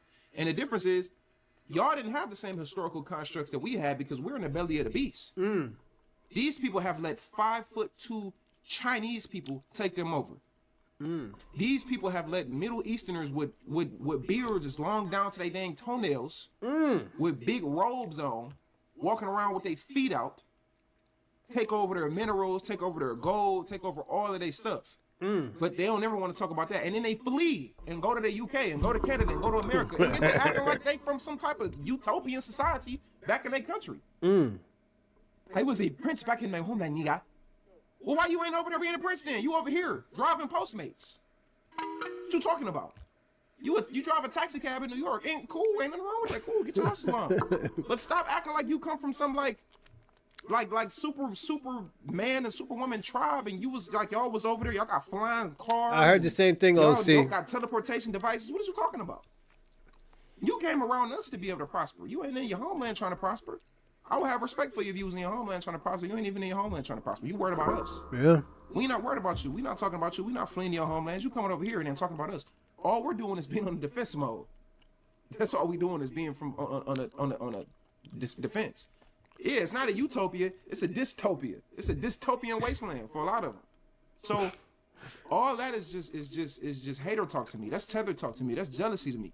You know what I'm saying? And the next thing, because then you have some of them that you know they have this thought process for, you know, against us or whatever, but or some of them they come over here and they be pro-America, and I've always asked this question, like, all right, when it come to us having allies, because they love to talk as if they're talking from a place of care, but if you ask any of them, not even just Africans and Caribbeans, I'm talking about any of these people, if America went to pure anarchy tomorrow, just pure just mess tomorrow, and it was just all out, just war all throughout America, just lawless society, who would your allegiance be? Would your allegiance be to America, or would it be to these other countries? Let's say America went to war with every single country on this earth. Who would these people allegiances be? Your allegiance is not going to be with America. So let me ask you, as a Black American, where's your allegiance to? Where your allegiance to? America goes to trash. It goes to waste tomorrow. And it's all out war. It's countries fighting against us. It's bombs. It's people doing all. Where's your allegiance to? Who are you going to stand and fight with? You gonna go back to Africa? How you gonna get over there? What you gonna do? What you gonna do? You gonna flee? What you gonna do? Nah, you gonna stand over here and fight, because your people here, your grandma down the street, your auntie over there, your uncle and them. Yo, shout out to CEO. Yo, CEO is mad petty. I thought I was petty. Nah, CEO, yo. He deserves that. He deserved that crown, man. I thought I was petty. Nah, CEO is petty, man. I'm going to have an CEO on my radio program soon. I would like to have you on there. Yeah, I'll be on there, definitely. Like I said, just email me. Definitely. Yeah. I'll jump on whatever you need me to do, you know, I'll chat. But yeah, I'll definitely chat on your radio station. I don't mind that. It's exposure too, so definitely I'll definitely do it. Just let me know, hit my email. My email's, you know, as always, is in my description. And if anything, I am a Rochelin. That's all it is, at gmail.com. You know? But shout out to DJ X1 as well. Stay down the street. You're going to fight right here. So you can have the thought process of this country has been so oppressive to us, which it has, for sure. I'm with all that. I'm not negating that. But what I am going to say is, this is the only place where Penguin loves this show. Right now, he be excited when this show happens, and I'm glad he likes it. You know, he could disagree, he could talk crazy. I let him talk crazy. I don't have to make him feel like, oh, yo, you doing something wrong. No, nigga, talk how you want to talk. You know. You know, we're here today on the floor. Hold on a second. Yeah, talk how you want to talk. I'm gonna land here, but. Yeah, Penguin loves this show. He might call this the asshole channel, #1 asshole channel, but I'm just glad he enjoys the entertainment. You know, he could say whatever he wants to say about it, but He's always on here, you know. He's always talking, and it's a good thing because at the end of the day, if he didn't talk crazy about this show, that means if he talks crazy about this show, that means I'm doing something right, you know. So shout out to Ping One. Shout out, who's it? I enjoyed the show too. Thanks, Robin. Salute. Robin's a new audience. He's new to the audience and stuff. So yeah, just give him a shout out. He I don't think he's used to this stuff yet, but you'll get used to it because we talk, like I said, we talk about a lot of things. Sometimes it's not politics. Sometimes it's just a whole situation of what's going on in the black world or what's going on in the Latino community, or depending whatever, like I said, depending on what I find. Cause this topic, I just pulled this out of my ass. I'm gonna be personally honest, and the reason why, cause I had three topics. One was why do Black Americans excuse me, reject Pan-Africanism? That was one. And why does why do Black Americans reject the diaspora and the Pan-Africanism? Then I heard a channel where a guy was talking. He was, "What's going on, Commit? Long time no see, man. What's going on?" I will say this. Yeah. Oh yeah. Last time I seen you, man, was last time I see Commit TV. I was showing him his little artifacts, what they had in Egypt. It was a one guy who had his penis up to another guy's mouth, and I asked him what that meant. But it's good to see you, Commit TV. Salute, man. Like I was saying, like I had a few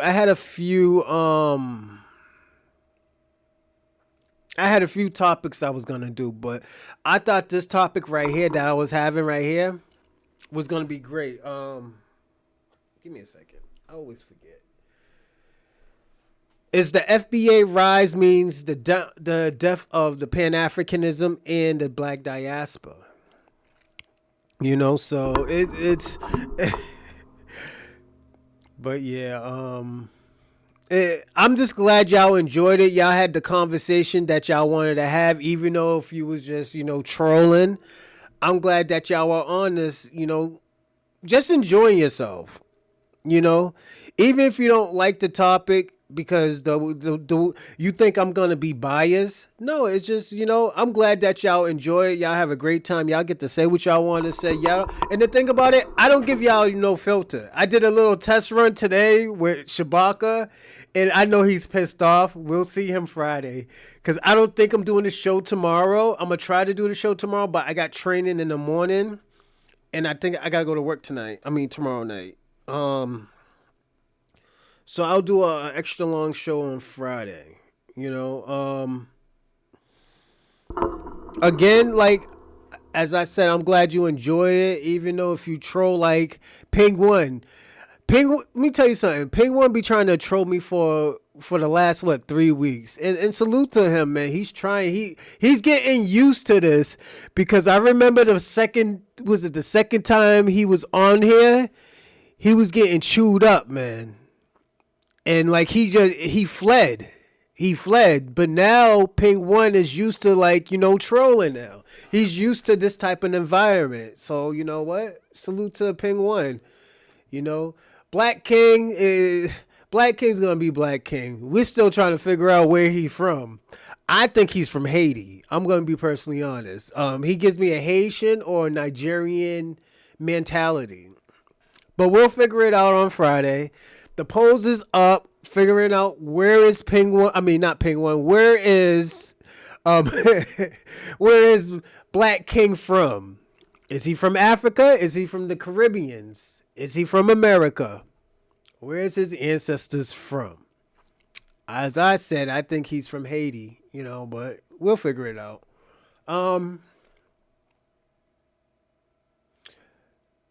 Oh shit. Okay, Robin.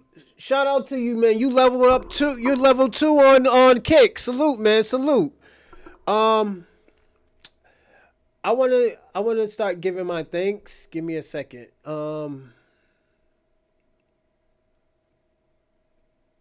Give me a second, everyone. I want to give thanks to Ping One, Claude Van Dam, OC, DJ X1, Ray Ray, Let's Get It 004, Kwame, Shabaka, St. Michael's, FBA Convo, Killmonger's My Hero, salute. What is this? Monstar McFly. I think that's... Damn, who's Monster McFly? I forgot. Rando, DSA1, E Will, salute, Jeff, Digital Gold, Bomb's Legacy, Mr. Cruxton, Dorsey, Spence, Black King, Big Nuts, Rich, Commit TV, Lala Browns, Snatch Adam 69 and JJ Mars 9160. Salute to all of y'all and thank you. I appreciate this. I appreciate this time that we had together and our numbers is getting up. I appreciate that all from y'all. Y'all actually make me use my thinking cap and figure out what topic we should do. Sometimes I'd be like, oh man, what the fuck should I do? What should I talk about? Damn, I'm confused. No, you know what? It's getting easier and easier, but some days might be hard. Some days might be, a challenge. But as I say, thank you. And the people who even jump on the panels, thank you. Donations, thank you. Thank you for everything, everybody. I appreciate this. And y'all have a great day. I got to go pick up my kids, and I'll see you